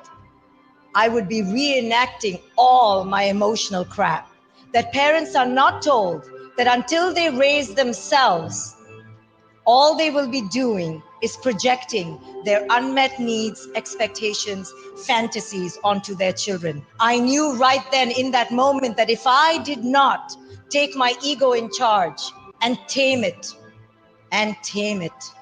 I would do unto my child what had been done to me. There you go. It is okay to not say anything. It is actually the right path 99% of the time with your kids. Just stay quiet. It's funny that actually hurt me more than I thought. I yelled at Ari yesterday, and I saw I diminished his light. He wasn't even doing anything that was a big deal. He was he had his shirt on and a tank top on, and he was stretching it out. And I looked at him in the rearview mirror, and I yelled at him to knock that shit off. And I saw it fucking didn't land well with him. And it was as soon as I said it, I knew. Shut the fuck up. When you get out of the car, walk over to him, give him a kiss, and whisper in his ear, hey, buddy, don't stretch out your shirts. I'm trying to keep you. I want you to look nice when you get out of the car. I love you to death. You're so handsome. That'd have been more than enough. Not, hey, knock that shit off. I mean, there is a time for that. To punching each other in the shower. But, yeah. My 6-year-old balls if I cry. I can't do it anymore. Yeah, forced you to just stay quiet. Just stay quiet. Okay, 15 more minutes? No, I can't. I would love to. Do you mean till 10? That'd be cool. Where's Heidi? Who knows? Great question. Tomorrow we have Chris Cooper on. And I think the day after that we have the world's greatest handball player coming on. Handball or racquetball or softball? Yep. And then we got Raw the Earth coming back on Friday. It's all, we do have Raw on Friday? Paul Cole is New Zealand's #1 squash player, or #1 in the world. Yeah, I think he might be like the only white guy in the top 10 of squash players. I don't someone's taken shooting's been taken over by Filipinos. I don't know who's taken over squash, but it's pretty cool. It's pretty cool. I like it when ethnicities just march in and just take over a fucking sport. And then we got a live call with Raw of Earth on Friday. Okay, cool. Another affiliate series. Oh, so if you have any questions for Raw, yeah. Friday's the day. That's awesome. Sorry, go ahead, Souza. What about the affiliate series? Oh, just giving the rundown. Then we got the affiliate series on Saturday, and then we got Craig Harrison on. I don't see Sunday. anyone on Saturday. Did I not include you? It would help if I included you on these. I think. You the man. Would probably be. Oh my God, Sunday show is going to be nuts, you guys. You have to get this book. If you haven't read this, get this audiobook and start listening to it right now. I'm telling you, you will be so happy you did. Even if you just listen to 2 hours of it between now and then. It is called like The Longest Shot or something. Longest Kill. The Longest Kill by Craig Harrison. Started listening to it a couple weeks ago. Do you like it? Yeah, it's pretty good. It's pretty good. Don't you think the reading's amazing? All the different voices and characters and shit. Yeah, I like when they can put a really good audiobook together. The story itself is actually pretty incredible as well. It's pretty. How about when he runs away and tries to join the Foreign Legion? Did you get to that yet? Yeah. And then the guy that he met in the trailer that just housed him for a day, he's like, "Let me see your dick." Like, what? Oh, that's right. Yeah, that shit's crazy. Something happened to Caleb's audio. Do you hear that? Yeah, it got something super rough. Vibrating table or something. Like gravelly. No, don't worry. It won't spoil it for you. The book has so many twists and turns you can't even believe it. I'm 3 hours in and when I was 3 hours in, he's not even in the military yet. I'm into the good part. And I'm like, wow, this book's fucking nuts. I was so bummed when it stopped. I wish he'd write a part 2. This guy has real mental illness too, and he's got his shit together. So, yeah, I imagine he's pretty fucked up. What happened? You know what it sounds like when you talk? It sounds like there's a quarter vibrating on a wooden table. I wonder if maybe his headphones are just losing power. Someone in Jordan sold him fake AirPods. Solid guess, by the way. Solid, right?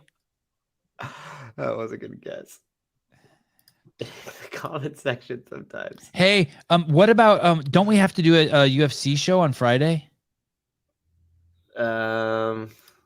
What do you mean by that? We've had Raw on the calendar for like 3 weeks.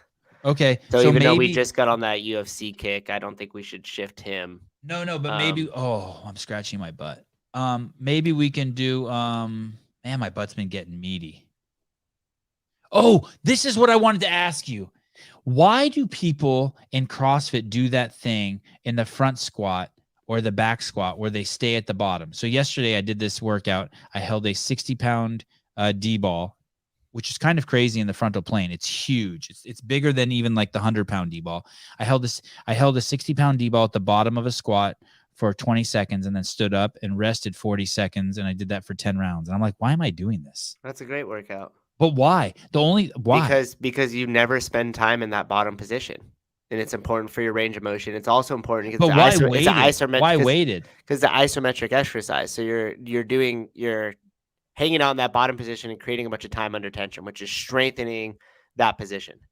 I don't know though. Maybe my core and your legs, everything. I mean, unless you were huddled over the ball to where nothing was being like you weren't purposely postured in your squat, so everything was tight and remained in a good position, then yeah, I like the time under tension. I prescribe that a ton to my firefighters because I can't do it here, not in the front. It ends up building strength in a different way than having because a lot of times we think when we're building strength, we just need to add an increased load. I don't know if I don't know, man. I wasn't keeping any tension in my legs. I had my chest up, and I think I had lumbar curve, maybe even too much because I'm so fucking flexible. I'm like a Gumby. Mm-hmm. I should have been a gay porn star. Okay. But I can just rest in a squat and sit upright. So I wouldn't have let you rest in it. I would have made you work in that position the whole entire time. Stay out of the tension. You don't let it get into a relaxed just go barely below parallel. Just like they do in the L1. So I'm going to get you right into that position. Everything's firing up. Everything's working. Nothing's just along for the ride. And then we just hold that position for whatever the time is that you want. Then you come up out of it. That's what helps and let this be a note to any coaches that are out there. That's what really, really helps a lot of my firefighters that are older, that are like, I can't squat or do that with weight. It's going to fuck my back up. And I strip it down to just the barbell and I make them go 3 count down. So they're just being awareness in their position as their hips come back as they're sitting into the squat. And then I make them hold that bottom position for a 5 to 10 second count. Then they come up at normal speed. And what we're doing is we're just retraining and relearning that position, the slow down, the pause at the bottom. And that pause at the bottom is allowing them to sit safely into the end range of motion of their squat underneath a little bit of tension with the barbell, which forces the good posture so they don't just get relaxed in that bottom position. Well, I was relaxed down there, and I'll tell you what, because I was using such a huge med ball, it was definitely working my midline, right? Because it's pulling me forward. Right. But I'll also say this, during those 40 seconds, in between each round, I went into child's pose because my back did not like it. Didn't hurt, but it just didn't like it. Because that's probably because I was lazy down there, right? That's right. Yeah, because you were just huddled over the ball. So I guarantee you what ended up happening was you probably got into not huddled over the ball. Don't get carried away. Okay. Well, either way, you probably had I just have really good depth and range of motion. But I was able to squat low. There's no way you didn't lean forward and round your back and lose your lumbar curve and be relaxed. It's the opposite. You couldn't have been relaxed at the bottom position of your squat and keep your back into a really good solid position.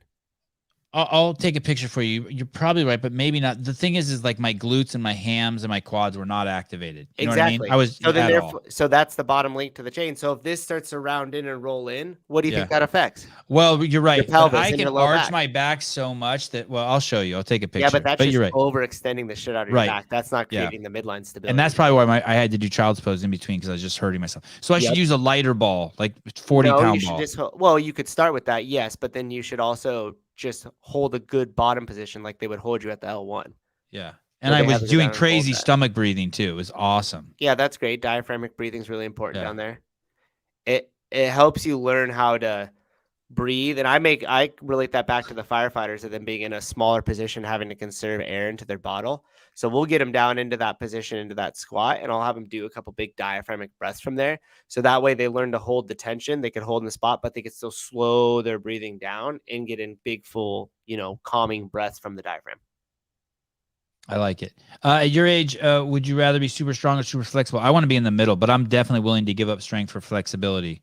I I don't want to lose any more flexibility. I can already tell I'm losing it. Okay. Thank you, everyone. We'll see you tomorrow with Chris Cooper. I think on Friday sometime we're going to try to get Darian on and do a UFC show. Those shows have been great. And we will talk to you soon. Mr. Beaver, thank you. Tell your cat, thank you. Souza, thank you.